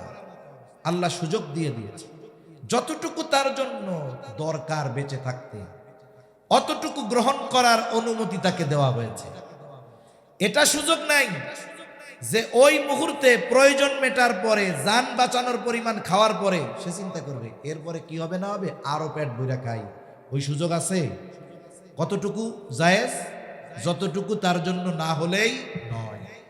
এখন মনে করেন একজন রোজার মাসে রোজা রাইখা ভুলে পেট ভইরা খাইছে, পেট ভইরা অনেক খানিক খাইছে। এখন একজন এসে কয় তুমি তো রোজা না? হাই রে, আমি তো রোজা। এখন ও যদি চিন্তা করে পেট ভরে তো খাইয়াই ফেলছে, আরো কয়টা খাই, এতক্ষণ যে খাইছে এতে রোজা ভাঙবে না। কিন্তু যখন যাই না গেছে যে আমি তো রোজা মনে পড়ছে, এরপরে যদি অল্প একটু খাই, রোজা থাকবে? তার মানে জীবন বাঁচানোর জন্য যতটুকু তার গ্রহণ না করলেই নয়, অতটুকু নেওয়া তার জন্য জায়েজ, হালাল হয়ে যায়। আবার যদি কোনো বিজ্ঞ ডাক্তার কোনো রোগীর অবস্থা পর্যবেক্ষণ করে দিনদার ডাক্তার যদি বলে এই লোকের এমন এক ব্যাধি হইছে, এর যদি বাঁচাইতে হয় দৈনিক শুকরের গোশত খাওয়াতে হবে, জীবন বাঁচানোর জন্য ওষুধ হিসাবে তাকে খাওয়ানো জায়েজ। কিন্তু বলেন তো কোন রোগ হইলে ডাক্তার প্রেসক্রিপশনের মধ্যে লিখবে এই ব্যক্তির তো মরণ ব্যাধি হইছে, এর যদি বাঁচাইতে হয় সুদ খাওয়ানো লাগবে? এমন কোন রোগ হওয়ার সম্ভাবনা আছে না? তার মানে সুদ হলো এমন এক হারাম, এটা কখনো জায়েজ হওয়ার সুযোগ নাই। অথচ দেখুন যারা সুদের সাথে জড়িত এই মানুষগুলো সুদের পাপের স্তর বুঝে না, সাধারণভাবে শুকরের গোশত খাইলে ওইটার গুনাহ হবে। কিন্তু কেউ যদি 1 দিরহাম পরিমাণ সুদ খায়, এর দ্বারা মায়ের সাথে জিনা করার মতো পাপ তার হয়ে যায়। একজন সুদখোররে আপনি যদি 10 লাখ টাকা দিয়ে ওই অপকর্ম করতে বলেন, ও করবে না আপনারে মেরে ফেলবে? মেরে ফেলবে না? কত বড় জঘন্য কথা! এই পাপ মুখে নেওয়া যায়? তখন বলা দরকার তুমি যে সুদ খাওয়ার মাধ্যমে ওই পাপ প্রতিনিয়ত করতেছো, এই চিন্তা কেন করো না? তার মানে সুস্থ মস্তিষ্কের কোনো মানুষ কখনো সুদী কারবারির সাথে জড়াতে পারে না। এজন্যই কিয়ামতের দিন সুদখোর টালমাটাল অবস্থায় কিয়ামতের ময়দানে উঠবে, কারো কিছু বলা লাগবে না। হাসরবাসী দেখেই বুঝতে পারবে এটা ছিল দুনিয়ায় সুদখোর। আল্লাহ আমাদের সুদের মতো জঘন্য পাপ থেকে হেফাজত করুক, বলি আমিন। জালেম কিফিলের একটি অভ্যাস ছিল, সে মানুষকে সুদের উপরে টাকা দিত। একজন দরিদ্র মহিলা তার কাছে আসছে কিছু টাকা কর্জ নেওয়ার জন্য। এসে বলে, কিফিল আমারে কিছু টাকা ধার দাও, মুসিবতে পড়েছি, বিপদে পড়েছি। সুদখোর যে আল্লাহ তাআলা তার হৃদয়কে কঠোর বানিয়ে দেয়, আল্লাহ তাআলা তার ভাষার মিষ্টতা কেড়ে নেয়, আল্লাহ তাআলা তার চেহারার মধ্য থেকে নুরানি আভা আল্লাহ উঠায় নিয়ে যায়। আলহামদুলিল্লাহ। কোন সুদখোররে দেখবেন না যে তার দিল নরম হয় মানুষের কষ্ট দেখে। কোন সুদখোরকে পাবেন না যে তার ভাষার মধ্যে মিষ্টতা আছে, বরং যত গালাগালি আর কর্কশতা তার ভাষার মধ্যে আছে। ওই সুদখোর যদি চামড়া যদি দুধের মতো সুন্দর হয়, খেয়াল করে চেহারার দিকে তাকাবেন, দেখবেন ওই চেহারার মধ্যে কর্কশতা, ওই চেহারার মধ্যে হিংস্রতা ভরা। কিন্তু অনেক কালো মানুষ আছে আল্লাহর বান্দা, ওর চেহারার দিকে তাকাইলে মনে হয় ঈমানের নূর চমকাইতেছে, আছে না নাই? এজন্য মানুষের বিপদে সুদখোরের দিল নরম হয় না। কিফিল বলে, মহিলা আমি কাউরে টাকা কর্জ দেই না, যদি নাও সুদে নিতে পারো। মহিলা বলে, কিফিল আমার যদি সুদের লাভ দেওয়ার মতো সামর্থ্য থাকতো তাইলে কি তোমার কাছে টাকা চাইতাম নাকি? মহিলা বিধবা, দেখতে চেহারাও সুন্দর, সব পাপে অভ্যস্ত কিফিল মহিলাকে এবার কুপ্রস্তাব দিয়া বসছে। বলে, তুমি যদি সুদের লাভ না দিতে পারো, এই শর্তে তোমারে 60 দিরহাম দেওয়া যাবে যে তুমি অমুক দিন আমার সাথে জিনায় লিপ্ত হবা। নাউযুবিল্লাহ। হাদিসের মধ্যে আসছে, কাদাল ফাকিরু আইয়াকুনা কুফরা, দরিদ্রতা মানুষকে কুফরি পর্যন্ত পৌঁছায় দেয়। আল্লাহ তাআলা তো টেকনাফের মানুষ, উলামায়ে কেরাম আছে, ঘরে ঘরে আলেম আছে, উলামায়ে কেরামের সুহবত আছে। আপনারা দিন সম্পর্কে অন্যান্য অনেক এলাকার চাইতেও অনেক বেশি আপনারা জানেন। এখনো বাংলাদেশের উত্তর অঞ্চলে এমন এমন জায়গা আছে, একেবারে প্রত্যন্ত অঞ্চল, খ্রিস্টান মিশনারিরা কোটি কোটি টাকা ব্যয় করে মানুষদের অভাবের সুযোগ সুবিধার বঞ্চিত মানুষগুলোর এই সুযোগ গ্রহণ করে অল্প টাকার বিনিময়ে তাদের ঈমান তারা কিনে নিচ্ছে। একেবারে অল্প টাকা দিয়ে ঈমান কিনে নেয়, অভাব দরিদ্রতার কারণে ঈমান বিক্রয় করে দিচ্ছে। এজন্য মনে রাখতে হবে, আমি আপনি যদি সামর্থ্যবান হই, আমার আপনার প্রতিবেশী আশেপাশের মানুষ যদি অভাবের কারণে পাপে জড়িয়ে যায়, কিয়ামতের দিন আল্লাহ তাআলার সামনে আমাকে আপনাকেও জবাবদিহিতার কাঠগড়ায় দাঁড়ানো লাগবে। কারণ হাদিসের মধ্যে আসছে কিয়ামতের দিন আল্লাহ জিজ্ঞাসা করবে, বান্দা আমি অভুক্ত ছিলাম, আমারে খানা দাও নাই, আমি পিপাসিত ছিলাম, পানি দাও নাই, বস্ত্রহীন ছিলাম, বস্ত্র দাও নাই। বান্দা বলবে, আল্লাহ আপনার তো এইগুলোর কোনো কিছুর প্রয়োজন নাই, আর আপনাকে কেমনেই বা দিব, আপনাকে কেমনেই বা পাইতাম। আল্লাহ তাআলা বলবে, বান্দা তোমার প্রতিবেশী অভুক্ত ছিল, তারে যদি তুমি খানা দিতা আমি পাইতাম, তারে যদি তুমি সেবা শুশ্রূষা করতা আমি পাইতাম, বস্ত্রহীন ছিল তাকে যদি তুমি বস্ত্র দিতা আমি পাইতাম। তার মানে দেখুন, খেদমতে খালক, যেই মানুষগুলো অভাব অনটনের মধ্যে আছে তাদেরকে যদি সহযোগিতা করা হয়, এই সহযোগিতা আল্লাহ পর্যন্ত পৌঁছায়া যায়। এজন্য আমার আপনার পাশে অনেক মানুষ পাওয়া যাবে যারা অপরাধের সাথে জড়ানোর কারণ মজা না, অপরাধের সাথে জড়ানোর কারণ হলো তাদের অভাব। আছে না এরকম অনেক? মাঝে মধ্যে আমি বলি, দেখুন এক এলাকায় যদি একজন মোটামুটি মানের চোর থাকে, ওই এলাকার 100 পরিবারের শান্তি শেষ। এ চিন্তা করবো কার মুরগি কালকে যায় তার ঠিক আছে।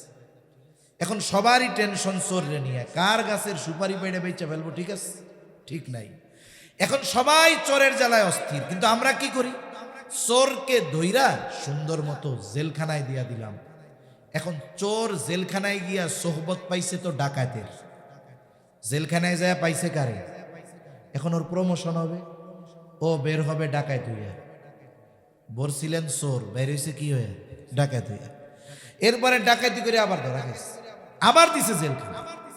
এবার পাওয়ার বাড়ছে তো চোরদের সাথে আর রাখে নাই, এবার বড় নেতাগোর সাথে রাখছে। এইবার জেলখানার থেকে বের হইয়া ডাকাতে হয়ে গেছে বড় নেতা। এইবার আবার পিটানি খাইয়া জেলখানায় ঢুকছে নেতা, পরের বার বের হয়ে গেছে এমপি সাহেব। এজন্য আমাদের বাংলাদেশে যত এমপি আছে গেছে, হাতে গোনা কয়েকজন বাদ দিলে অধিকাংশ শুরুতে আগে মানুষের মুরগি চুরি করতো, ঠিক কিনা বলে? স্বভাব সহজে যায়। ওই যে এমপি হইছে ঠিক, অন্যের সম্পদ চুরি করছে, আগে তো মুরগি টুরগি চুরি করতো, এখন একজনেরটা চুরি করতো, এখন পুরা এলাকারটা ধইরা চুরি করে। এজন্য আমাদের কিছু সামাজিক দায়িত্ব আছে। এখন আমাদের দায়িত্ব কি, এই 100 মানুষ বা 100 ফ্যামিলি চোরের উপদ্রব থেকে বাঁচা দরকার। এই লোকটা তো অভাবের কারণে চুরি করতেছে, 500 টাকা কইরা উঠান, 1000 টাকা কইরা উঠান। যার জাকাত দেওয়ার সামর্থ্য আছে সে একটু বেশি দেন, যার অ্যাবিলিটি কম কম দেন। 1 লাখ টাকা উঠাইছেন, কি করবেন? উঠাইয়া এইবার প্রথমে এরে তো ঘষা মাজা দিয়ে পরিষ্কার করতে হবে, ঠিক না? ওই যে জাহান্নাম থেকে নিয়ে বান্দারে আল্লাহ তাআলা এক পানির মধ্যে চুবনি দিবে না, এরপরেই না চেহারা টেহারা সব ফিরা পাইবে। এইবার ওর তো খাসলাত পরিবর্তনের দরকার। খাসলাত, অভ্যাস, এটা সহজে পরিবর্তন হয় না। পরিবর্তনের সবচাইতে বড় মাধ্যম হলো সোহবত। সঙ্গর কারণে মানুষের অভ্যাস পরিবর্তন। এখান থেকে কিছু টাকা দিয়া ওরে পাঠায় দেন 3 চিল্লায়, আর কিছু টাকা দেন এই 4 মাস ওর পরিবারের খরচের জন্য। এইবার 4 মাস পর ও আসবে এলাকায়, ভালো মানুষের সোহবতে থেকে দেখবেন মৌলানা সাহেব ওই এলাকায় হাজির। এখন যদি আপনি ওরে কোনো কর্মসংস্থান না দেন, ও কিন্তু আবার ওই লাইনে চলে যাবে।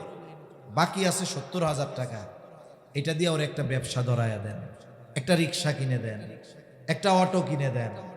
ওলামায়ে কেরাম, এলাকার মুরব্বীরা মিলা তারে ওইটা হাতে বুঝাইয়া দিয়া দোয়া কইরা ছেড়া দেন। তাহলে কি হলো, খরচ করলেন 500 টাকা, 1000 টাকা, কিন্তু লাখ লাখ টাকার মাল জান নিরাপদ হয়ে গেল, ঠিক কিনা? এজন্য এই সামাজিক দায়বদ্ধতা আমাদের মধ্যে থাকতে হবে। এই যে রোজার মাস আসতেছে, অনেকে হয়তো চিন্তা করতেছে আমরা কত কিছু করব। অনেকে ইফতারের সময় টেবিলের মধ্যে 15 প্রকারের ইফতার থাকবে, 15 আইটেমে। একজন মানুষ রোজা রাইখা 3 গ্লাস শরবত আর 3টা খেজুর খাইলে আর কিছু খাওয়া যায় না।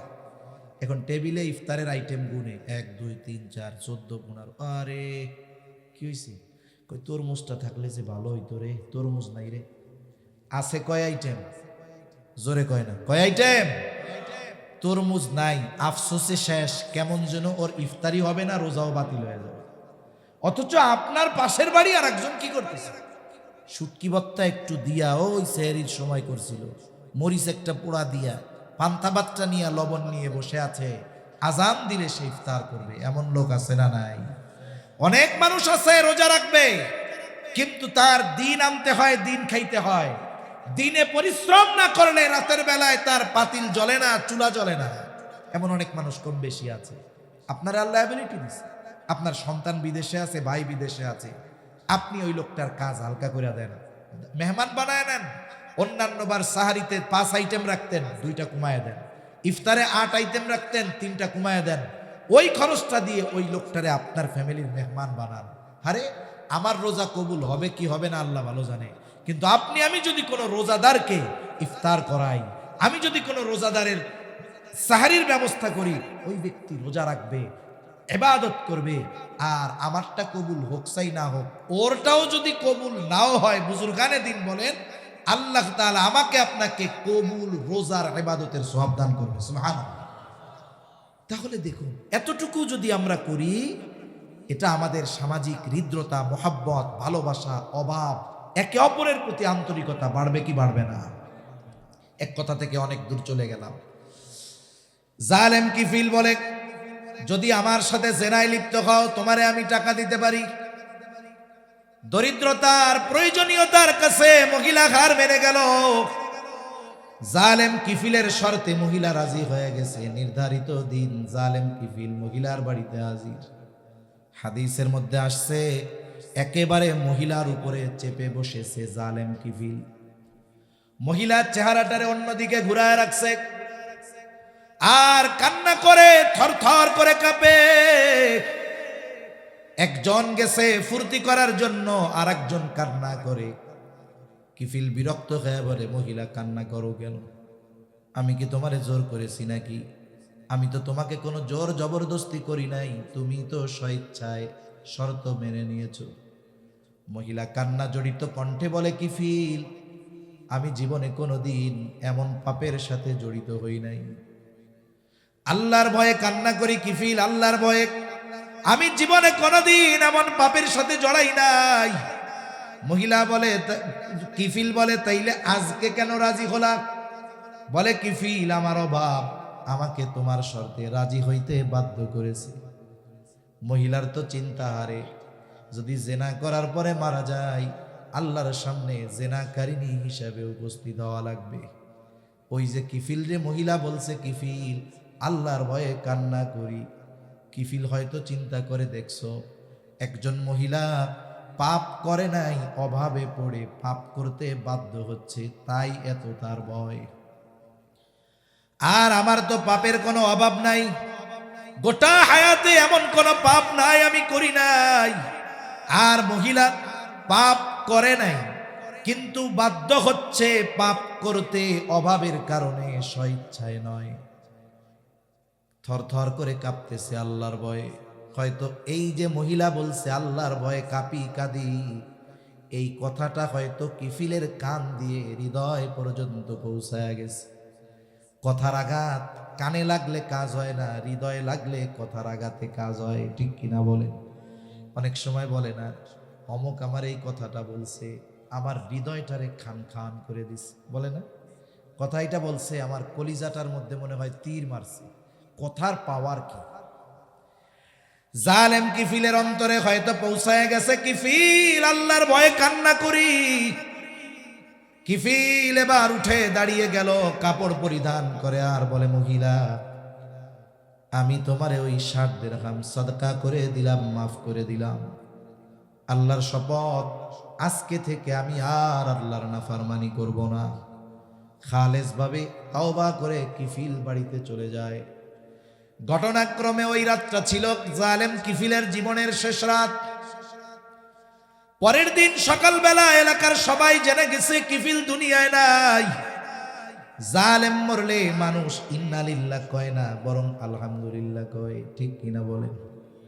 গত সময়ে মাঝে মধ্যে দেখতাম ফেসবুকের মধ্যে তরুণ এক যুবক, সুন্দর সুদর্শন চেহারা, মোটরসাইকেল অ্যাক্সিডেন্টে মারা গেছে।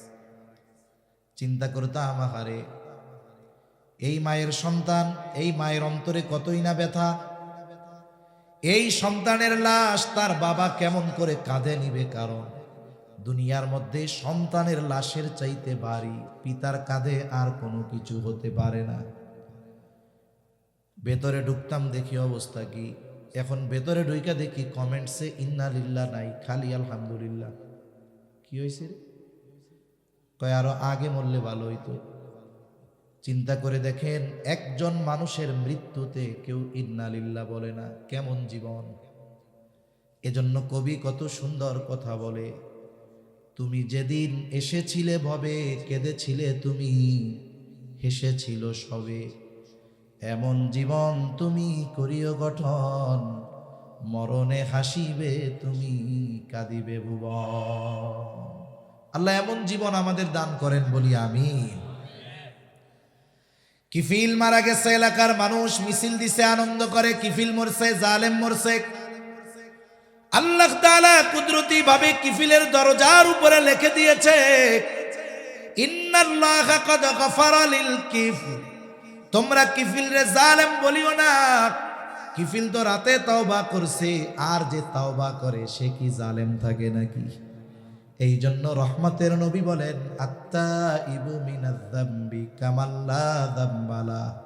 নবীজি বলেন, যে গুনাহ থেকে তাওবা করলো সে কেমন যেন কোনো গুনাহই করে নাই,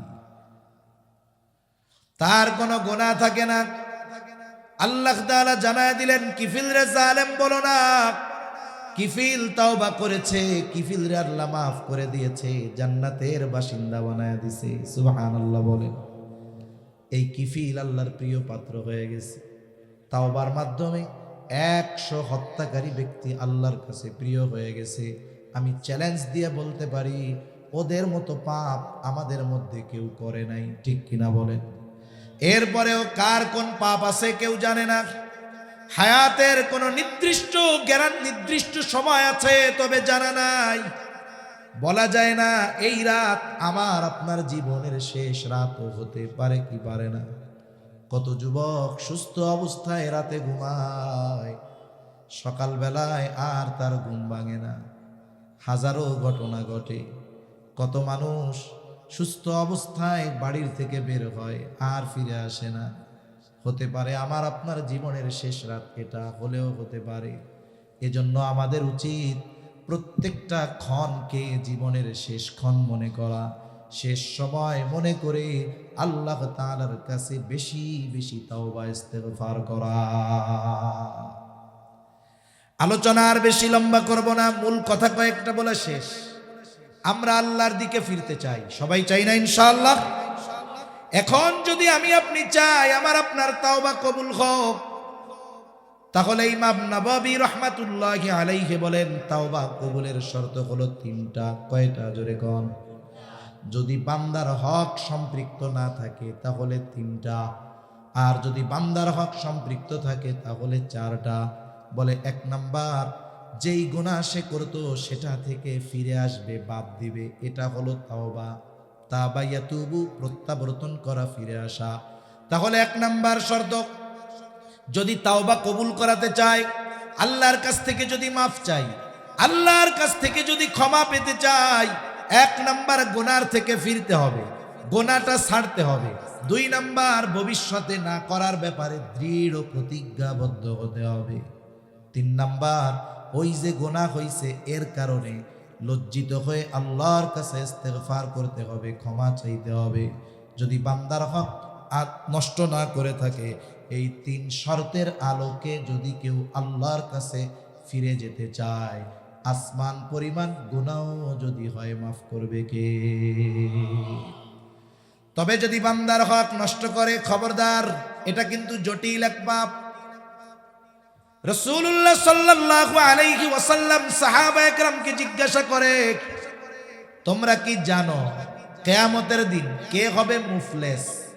সবচাইতে নিঃস্ব কে হবে? সাহাবায়ে কেরাম বলে, আল্লাহ এবং তার রাসূল ভালো জানে। নবীজি বলেন, কিয়ামতের দিন ওই ব্যক্তি নিঃস্ব হবে যার নামাজ, রোজা, হজ, যাকাত কোনো কিছুর অভাব নাই, নফল ইবাদতের অভাব নাই, সিয়ামের অভাব নাই, রোজার অভাব নাই, হজ উমরার অভাব নাই, কিন্তু একটা জিনিসের সমস্যা, সে মানুষের হক নষ্ট করত। মানুষের হক দুনিয়ায় আদায় করে নাই, বলে আখেরাতে করতে হবে। দুনিয়ায় তো টাকা দিয়ে, সম্পদ দিয়ে হক আদায় করা যায়। আখেরাতের কারেন্সি, আখেরাতের সম্পদ হলো নেকি। মানুষেরা যখন আল্লাহর কাছে তার ব্যাপারে অভিযোগ দায়ের করবে, তাকে তার নেকি দিয়া হক আদায় করা লাগবে। মানুষের হক আদায় করতে করতে পাহাড় পরিমাণ নেকের মালিকের নেক শেষ হয়ে যাবে। কিন্তু এখনো অনেক মানুষ হক পাও না। ওই ব্যক্তি বলবে, আল্লাহ, মানুষের হক আদায় করতে করতে আমার সব নেকি শেষ। এইবার যারা হক পাও না তারা বলবে, নেকি নাই তাতে কি, আমাগো গোনা নিলেই হবে। এইবার গোনা নিয়ে হক আদায় করা লাগবে। পাহাড় পরিমাণ নেকের মালিক দুনিয়ায় শুধু বান্দার হক নষ্ট করার কারণে কিয়ামতের দিন পাহাড় পরিমাণ নেকের মালিক থেকে গুনার মালিক হয়ে যাওয়া লাগবে।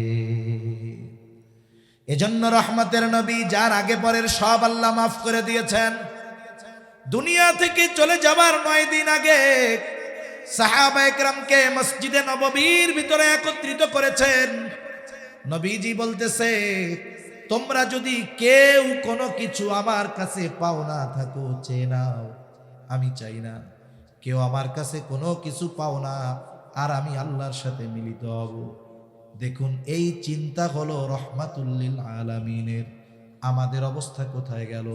এই জন্য নবীজি সতর্ক করে দিয়ে বলেন, ওই দিনের ব্যাপারে তোমরা সতর্ক হয়ে যাও, যেই দিন আল্লাহ তাআলা বাদী বিবাদীর ভিতরে ফয়সালা করে দিবে। নবীজি বলেন, কেউ যদি দুনিয়ায় অন্যায়ভাবে কথার দ্বারাও কাউকে কষ্ট দিয়ে থাকে, এই যে হক নষ্ট করলো, এটার ফয়সালাও কিয়ামতের দিন যিনি করবেন তিনি কে? তাহলে মানুষের সাথে বিনা কারণে কথার দ্বারাও যদি কষ্ট দেওয়া হয়, এটাও হক নষ্ট করা। এর হিসাবও কিয়ামতে দিতে হবে, এর বিচারও আল্লাহ করবে। তাহলে চিন্তা করেন, যারা মানুষের সম্পদ মেরে খেয়েছে, অন্যায়ভাবে মানুষকে মেরে ফেলেছে, তারা আল্লাহর কাছে কি হিসাব দিবে? এই চিন্তা যদি আমাদের মধ্যে থাকতো, আমাদের মানুষের প্রতি বিদ্বেষ, হিংসা, অন্যেরটা মেরে খাওয়ার ইচ্ছা অন্তরে আর জাগ্রত হতো না। এজন্য বান্দার হকের ব্যাপারে আমরা সচেষ্ট থাকবো ইনশাআল্লাহ। বলেন, দুনিয়া একটু কম খাইলাম তাও ভালো, আখেরাতে যেন ধরা না পড়া লাগে। এই 4 শর্ত ঠিক রেখে তাওবা করলে আল্লাহ মাফ করে দিবে। কারণ ক্ষমার দরজা এখনো ওপেন। আল্লাহ তাআলা মানুষকে 3 সময় পর্যন্ত ক্ষমা করে। কয় সময়? একটা হলো আম সময়, পশ্চিম দিক দিয়া সূর্য উঠবে কিয়ামতের আগে, একটা রাত হবে, লম্বা রাত, অস্থির হয়ে যাবে মানুষ। পশুগুলা তার গোয়ালের মধ্যে আওয়াজ করতে থাকবে, দীর্ঘ রাত। এরপরে পশ্চিম দিক দিয়া সূর্য উঠবে, কিছু দূর উঠার পরে আবার ডুবে যাবে। এরপরে যথারীতি আবার পূর্ব দিক দিয়ে উঠবে, যথাযথ নিয়মে। এই পশ্চিম দিক দিয়ে সূর্য উঠার মাধ্যমে তাওবার দরজা বন্ধ। নতুন করে যদি কেউ ঈমান আনে, তার ঈমান আল্লাহ আর কবুল করবে না, ওই পর্যন্ত ক্লোজ। এটা আম সময়। আরেকটা হলো আযাব গজব আসার আগে যদি বান্দা তাওবা করে, আল্লাহ কবুল করে, কিন্তু আযাব আসার পরে যদি করে, আল্লাহ কবুল করে না। যেমন হযরত ইউনূস আলাইহিস সালামের সম্প্রদায় যখন অবাধ্যতার সর্বোচ্চ পর্যায়ে চলে গেছে, আল্লাহ তাআলা জানায়া দিলেন, ওদেরকে জানায়া দাও 3 দিন পরে আযাব আসবে ওদের উপরে। এরা এমন জাতি, আযাবের কথা শুইনা এদের অবাধ্যতা আরো বাড়ছে। প্রত্যেক দিন তাদের একটা কাজ ছিল, ইউনূস আলাইহিস সালামের সম্প্রদায় সকালবেলা গোসল খাওয়া দাওয়ার পরে কাজ শুরু করার আগে ইউনূস আলাইহিস সালামের বাড়িতে যাইয়া ইউনূস আলাইহিস সালামকে জ্বালাইতো। আর যখন আযাবের কথা বলছে, এখন খালি আযাব কোন সময় আইব, আযাব তো খুব মজা, টিটকারি শুরু করছে। ইউনূস আলাইহিস সালাম দেখলেন এরা আগে যে অবাধ্য ছিল, শাস্তির খবর দেওয়ার পরে এদের অবাধ্যতা আরো বাড়ছে। তার মানে এদের পরিবর্তনের কোনো সম্ভাবনা নাই। যেই রাত্রে আযাব আসবে তার আগের রজনীতে, ভোর রাত্রে। কারণ অতীতে আল্লাহ তাআলা যত অবাধ্য জাতির উপরে আযাব দিয়েছেন, আল্লাহ আযাব গজব দেওয়ার আগে ওই এলাকার নবী যিনি, তাকে আগে আল্লাহ নিরাপদে সরায় নিছে, এরপরে আযাব দিয়েছে। এই ধারাবাহিকতার কথা চিন্তা করে, এটার উপরে কিয়াস করে ইউনূস আলাইহিস সালাম দেখলেন এদের তো পরিবর্তনের কোনো ভাবই নাই, আরো অবাধ্যতা বাড়তেছে, আযাব তো আসবে সুনিশ্চিত, যেহেতু বলেছে কে? আল্লাহ। আবার আমারেও তো নিয়ে যাবে, এটাও সুনিশ্চিত। কিন্তু আল্লাহর সিদ্ধান্ত আসার আগে ইউনূস আলাইহিস সালাম আগের বিষয়টার উপরে কিয়াস করে উনি এবার এলাকা ছেড়ে চলে গেছে। ওই যেই দিন আযাব আসবে ওই দিন সকালবেলা এবার সবাই দলে দলে ইউনূস আলাইহিস সালামের বাড়ি। আজকে আরো মজা বেশি করবে, কিন্তু বাড়িতে গিয়া দেখে ইউনূস আলাইহিস সালাম নাই। ওরা চিন্তা করতেছে, যুগের পর যুগ আমরা ইউনূস আলাইহিস সালামকে জ্বালাইলাম, সে একদিনও এলাকা ছেড়ে যায় না। আর সামনের রজনী, আযাব আসার রজনী, আজকে সে বাড়িতে নাই। খোঁজ করো তো আশেপাশে কোথাও গেছে নাকি। আশেপাশে কয়েক গ্রামে খোঁজ খবর নিয়ে দেখে কোথাও ইউনূস আলাইহিস সালামের খবর নাই। যখন তারা জানতে পারলো এলাকায় নাই, আশেপাশে নাই, তাদের মধ্যে ভয় কাজ করা শুরু করে দিয়েছে। তারা বুঝতে পারছে আযাব আসবে, আমাদের অবাধ্যতার কারণে ইউনূস আমাদের ছেড়ে চলে গেছে আলাইহিস সালাম। এবার তারা ভয় পেয়ে গেল, সকলে মিলে তাওবা করলো, ঈমান আনলো। আর তাদের উপরে অবাধ্যতার কারণে যে আযাব আসার কথা ছিল, ঈমান আনার কারণে, আযাব আসার আগে ঈমান আনার কারণে আল্লাহ ঈমান কবুল করলেন, আর আসন্ন গজব থেকে আল্লাহ তাদের বাঁচায়া দিলেন। তাহলে ইউনূস আলাইহিস সালামের সম্প্রদায়ের তাওবা বা ঈমান কবুল হয়েছে কেন? আযাব আসার আগে তারা ঈমান আনছে। কিন্তু ফেরাউনের ঈমান তো আল্লাহ কবুল করে নাই। ফেরাউন কিন্তু ঈমান আনার সুস্পষ্ট বক্তব্য দিয়েছে, আল্লাহই বলেছেন কোরআনে, হাত্তা ইযা আদরাকাহুল গরাক ক্বালা আমানতু আন্নাহু লা ইলাহা ইল্লাল্লাযী আমানাত বিহি বানু ইসরাঈলা ওয়া আনা মিনাল মুসলিমিন। যখন হাবুডুবু চলতেছে, চুবনি চলতেছে, ফেরাউন বুঝতে পারছে আমার সব শেষ। এতকাল কইতো আনা রব্বুকুমুল আলা, আমি সবচাইতে বড় রব। এখন সে বুঝতে পারছে রব যিনি, তার ধরা কত কঠোর। এবার বলে আমানতু আন্নাহু লা ইলাহা ইল্লাল্লাহ, বলে আমি ঈমান আনলাম আল্লাহ ছাড়া কোনো ইলাহা নাই, আল্লাযী আমানাত বিহি বানু ইসরাঈল, যার উপরে বনি ইসরাইল ঈমান আনছে, আমি ওই আল্লাহর উপরে ঈমান আনলাম। ওয়া আনা মিনাল মুসলিমিন, ও আল্লাহ এত সুবনি দেন কে, আমিও তো মুসলমানদের একজন। আল্লাহ তাআলা বলেন আল আনা ওয়া ক্বাদ আসাইতা মিন ক্বাবলু ওয়া কুনতা মিনাল মুফসিদিন। এখন ঈমান আনার ঘোষণা দিচ্ছ তুমি, ইতিপূর্বে নাফরমানি করেছো, জমিনে বিশৃঙ্খলা সৃষ্টি করছো, বারবার তোমার কাছে আমার নবী গেছে, ফিরাইয়া দিছো, কত জুলুম অত্যাচার করেছো। এখন যখন ফান্দে পড়ছো, এখন ঈমান আনার ঘোষণা দিতেছো, ঈমান তো কবুল হবে না। কবুল তো হয় নাই, বরং আল্লাহ তাআলা ফেরাউনের দেহকে সংরক্ষণ করে রেখেছেন, মিশরের জাদুঘরে আছে। কেন?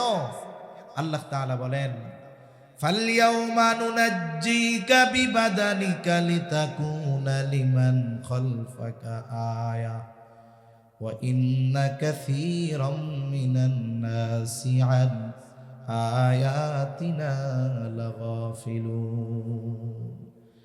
তোমার তো মরতেই হবে, ইমাম তো কবুল হবেই না। জেনে রাখো তোমার দেহ আমি সংরক্ষণ করব। কেন?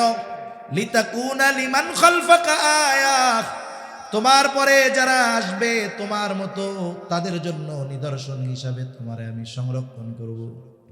1000 বছর সমুদ্রের তলে হাঙ্গরেও খায় নাই, পোকায় খায় নাই, মাছে খায় নাই, পচে নাই। মিশরের জাদুঘরে এখনো আছে। কাদের জন্য? বলে ফেরাউনের মতো ক্ষমতা পেয়ে যারা মানুষের উপরে জুলুম করেছে, আল্লাহর অবাধ্যতায় লিপ্ত হয়েছে, তাদের জন্যই মূলত ফেরাউন ছিল নিদর্শন। কিন্তু ফেরাউনকে দেখতে যায়, কিন্তু ওর পরিণতি থেকে শিক্ষা গ্রহণ করে না। যদি দুনিয়ার মানুষ করত, ক্ষমতা ধরেরা করত, গোটা পৃথিবীতে ইনসাফ প্রতিষ্ঠা হয়ে যেত। ঠিক কিনা বলেন? তাহলে আযাব আসার পরে আল্লাহ ঈমান কবুল করে না। 3 নাম্বার সময় قال رسول الله صلى الله عليه وسلم إن الله يقبل توبة العبد حتى ما لم يغرغر। মৃত্যু যন্ত্রণা শুরু হওয়ার আগ পর্যন্ত আল্লাহ তাআলা বান্দার তওবা কবুল করে। স্বাভাবিক মৃত্যু যারা অবলোকন করেছে, একটা মানুষের যখন সাকারাতে মাউত শুরু হয়ে যায়, সুস্থ মানুষ কেমন যেন তার শ্বাস প্রশ্বাস বাধাগ্রস্ত হয়, গড় গড় গড় গড় আওয়াজ হতে থাকে। এর দ্বারা বিজ্ঞজন অনুধাবন করতে পারেন এই ব্যক্তির মৃত্যু যন্ত্রণা শুরু হয়ে গেছে। এখন তার হাতটা সোজা বানায় দেয়, পাটারে সোজা করে দেয়, আস্তে আস্তে চোখটারে বন্ধ করে দেয়। বলে এই মৃত্যু যন্ত্রণা শুরু হওয়ার আগ পর্যন্ত বান্দা যত গুনাহ করুক না কেন, আল্লাহ তাআলা ওই বান্দাকে ক্ষমা করে দেয় যদি সে তওবা করে। এজন্য সময়টাও আমাদের হাতে আছে না নাই? এই শর্তগুলো ঠিক রেখে, সময় তো আছে, আমরা যদি আল্লাহর কাছে মাফ চাই, আল্লাহ মাফ করবে না? করবে। দেখুন আমার আপনার নবী আগে পরের সব আল্লাহ মাফ করে দিছে। নবীজি কি করতেন? লম্বা নামাজ পড়তেন, দীর্ঘ রুকু করতেন, তিলাওয়াত করতেন, এই সেজদা করতেন। অন্যান্য সময় যেমন তেমন, যখন সেজদায় নবীজি যাইতেন, দীর্ঘ সেজদা। আয়েশা সিদ্দিকা রাদিয়াল্লাহু তাআলা আনহা বলেন, নবীজির সেজদা এত লম্বা হতো, আমরা মনে করতাম উনি মনে হয় সেজদার মধ্যেই আমাদের ছেড়ে চলে গিয়েছেন। আমাদের মনে সংশয় আসতো, আমরা নবীর পায়ে চিমটি কাটতাম, নবীজি পা নড়াচড়া দিতেন, বুঝতে পারতাম যে না, নবীজি আমাদের মধ্যে আছেন। আয়েশা সিদ্দিকা রাদিয়াল্লাহু তাআলা আনহা নবীজিকে বলতেন, ইয়া রাসূলুল্লাহ, আল্লাহ আপনার আগে পরে সব মাফ করে দিয়েছে, এত কষ্ট করে আপনার ইবাদত করার কি দরকার? এটাই মূলত বোঝাতে চাইতেন। নবীজি বলেন, আফালা আকুনা আবদান শাকুরা। ও আয়েশা, যে আল্লাহ আমারে এত নিয়ামত দান করেছে, আমি কি সেই রবের শুকরগুজার বান্দা হব না? আর আমরা যদি ক্ষমার ঘোষণা পাইতাম যে আগে পরে সব মাফ, তাইলে দুনিয়ায় যা শয়তানেও করে না এটা আমরা করে যেতাম, ঠিক কিনা বলেন? অথচ এই রহমাতুল লিল আলামিন দৈনিক 100 বার তাওবা ইস্তেগফার করতেন। কতবার? নবীজি সাল্লাল্লাহু আলাইহি ওয়াসাল্লাম বলেন, আল্লাহে, আল্লাহর শপথ, ইন্নী লা আস্তাগফিরুল্লাহ ওয়া আতুবু ইলাইহি ফিল ইয়াউমি মিআতা মাররা। নবীজি বলেন, আমি দৈনিক 100 বার আল্লাহর নিকটে তওবা ইস্তেগফার করি। নবীর তো পাপ নাই, ইস্তেগফার কেন করে? বলে নবীজি ইস্তেগফার পাঠ করার মাধ্যমে তার সম্মান আরো বাড়ায় দেয়। কে জোরে বলেন? আর এক বিষয় হলো, নবীজি এটা গুরুত্ব সহকারে করেন, অথচ তার কোনো পাপ নাই। আমরা তার উম্মত, পাপের অভাব নাই। তাহলে আমাদের তাওবা ইস্তেগফারের ব্যাপারে কতটা গুরুত্ব আরোপ করার দরকার ছিল, এটা আমরা বুঝতে পেরেছি। কতটা জরুরি তাওবা ইস্তেগফার করা। অথচ আমাদের সমাজে আমরা মানুষ গুনাহ করে অহংকার করে, গুনাহ করে করে কি করে? অহংকার করে, গর্ববোধ করে। মনে রাখবেন, পাপ করার পরে যদি অনুশোচনা কাজ না করে, হেদায়াত কঠিন। পাপ করার পরে যদি সে অনুশোচনা করে, আল্লাহ চাইলে ওর নসিবে হেদায়াত আছে। কিন্তু পাপ করার পরে তার মধ্যে যদি অনুশোচনা না থাকে, পাল্টা যদি গর্ব করে, ফখর করে, অহংকার করে, বলে এই ধরনের পাপীর পাপ তো মাপ পাবেই না, বরং তার হেদায়াত নসিব নাও হইতে পারে। এজন্য পাপ হতেই পারে, মাফ করবে কে? জোরে বলেন কে? আমরা সেজন্য পাপ থেকে ফিরবো, আল্লাহর কাছে ইস্তেগফার করব, ক্ষমা চাইবো তো ইনশাআল্লাহ। দেখুন, ইস্তেগফার হলো, এটা অ্যান্টিবায়োটিকের মতো। ইস্তেগফার কিসের মতো? অ্যান্টিবায়োটিকের মতো। মূল সময় শেষ, ওভার টাইম চলতেছে, যে কোনো টাইমে বাঁশি বেজে যাবে, শেষ হয়ে যাবে কথা। দেখেন, একজনের জ্বর হইছে, জ্বর হইলে কি ওষুধ দেয়? নাপা দেয়, এক্সটেন্ড দেয়, নাপা এক্সট্রা দেয়, এগুলা দেয়। ডাক্তার 1 সপ্তাহ ডোজ দিছে, সারেও না, কমেও না, বাড়েও না, কিচ্ছু হয় না, জ্বর যায় না। এখন ডাক্তার তারে কি বলে? জ্বরের ওষুধে কাজ হবে না, এখন কি লাগবে? অ্যান্টিবায়োটিক। কি লাগবে? অ্যান্টিবায়োটিক। একজনের পাতলা পায়খানা হয়েছে, 1 সপ্তাহেও সারে না, এখন ডাক্তারের কাছে ওষুধ টষুধ খাইছে যায় না, ডাক্তার এখন বলে ওই ওষুধে সারবে না, কোন ওষুধ লাগবে? জোরে বলেন কি লাগবে? অ্যান্টিবায়োটিক। একজনের কাইটা গেছে, সারে না, কয় এই ঘা এই ওষুধে যাবে না, কি লাগবে? অ্যান্টিবায়োটিক। তার মানে দেখেন সব অ্যান্টিবায়োটিক এক, ট্যাবলেট কিন্তু একই, কিন্তু কাজ করে সব রোগের। ইস্তেগফার হলো আমলের অ্যান্টিবায়োটিক। বলে একটা আমল সব কিছুর কাজ করে। এই আমলে গুনাহ মাফ হয়, এই আমলে বৃষ্টি হয়, এই আমলে আল্লাহ সম্পদে বরকত দেয়, এই আমলে আল্লাহ সন্তানে বরকত দেয়, সব কিছু ইস্তেগফারের মাধ্যমে পাওয়া যায়। সুবহানাল্লাহ বলেন। তার মানে ইস্তেগফার করলে শুধু গুনাহ মাফ হয় তা না, অন্যান্য দুনিয়া আখেরাতের সকল কল্যাণ পাওয়া যায়। এজন্য আজকে থেকে আমরা দৈনিক কমপক্ষে 100 বার তওবা ইস্তেগফার করব। করা যাবে তো ইনশাআল্লাহ? কারা কারা করবো হাত উঁচা করি। নারায়ে তাকবীর, নারায়ে তাকবীর। মাশাআল্লাহ, হাত নামাই। ছোট্ট একটা তওবা ইস্তেগফার। আস্তাগফিরুল্লাহাল আযীম ওয়া আতুবু ইলাইহি। বলেন আস্তাগফিরুল্লাহাল আযীম ওয়া আতুবু ইলাইহি। দৈনিক 100 বার যদি পড়ি সময় লাগবে 3 মিনিট। কয় মিনিট? কয় মিনিট? জোরে বলেন। 3 মিনিট। এটা অভ্যস্ত হব কেমনে? অনেক সময় হাতে হাত দিয়ে আঙ্গুল দিয়ে তাসবিহ পড়া বেশি ফজিলত। এখন হাতে যদি তসবিহ থাকে আঙ্গুল দিয়ে পড়লে ফজিলত বেশি, কিন্তু অনভ্যস্ততার কারণে আমাদের পড়া হয় কম। হাতে যদি তসবিহ থাকে মন না চাইলেও মুখ দিয়ে আস্তাগফিরুল্লাহ আস্তাগফিরুল্লাহ বাইর হয়, ঠিক না? এজন্য তসবিহ দিয়ে পড়লে ফায়দা বেশি তা না, তসবিহ হাতে থাকলে জিকিরের কথা মনে হয়। এজন্য যদি স্বাভাবিক মনে না থাকে একটা তসবিহ রাখবো হাতে, দেখবেন এমনি মনে পড়তেছে। এরপরে আপনি আপনার ঘরওয়ালিরে যাইয়া এটা শেখাবেন। আপনি ঘরওয়ালিরে যেমন প্রতিদিন অনেক কথা জিজ্ঞাসা করেন, ছেলে মেয়েকে যেমন লেখাপড়ার কথা জিজ্ঞাসা করেন, বন্ধু বান্ধবের খোঁজ খবর নেন, হালপুরসি জিজ্ঞাসা করেন, অনুরূপভাবে ঘরওয়ালিরেও বলবেন আজকে তাওবা ইস্তেগফার পড়ছো? উনি যদি না পড়া থাকে আপনি মনে করায় দিলেন, উনি পড়লো, ওনার পড়ার সওয়াবও আপনি পাইলেন, ঠিক কিনা বলেন? মসজিদে আসছেন, মুসল্লিদের সাথে দেখা হয়, কথা হয়, জিজ্ঞাসা করবো ভাই আজকে কি তাওবা ইস্তেগফার পড়ছো? দেখা গেল আপনি পড়ছেন, সে পড়ে নাই, আপনি মনে করায় দিলেন, সে পড়লো, সওয়াব আপনিও পাইলেন। এইভাবে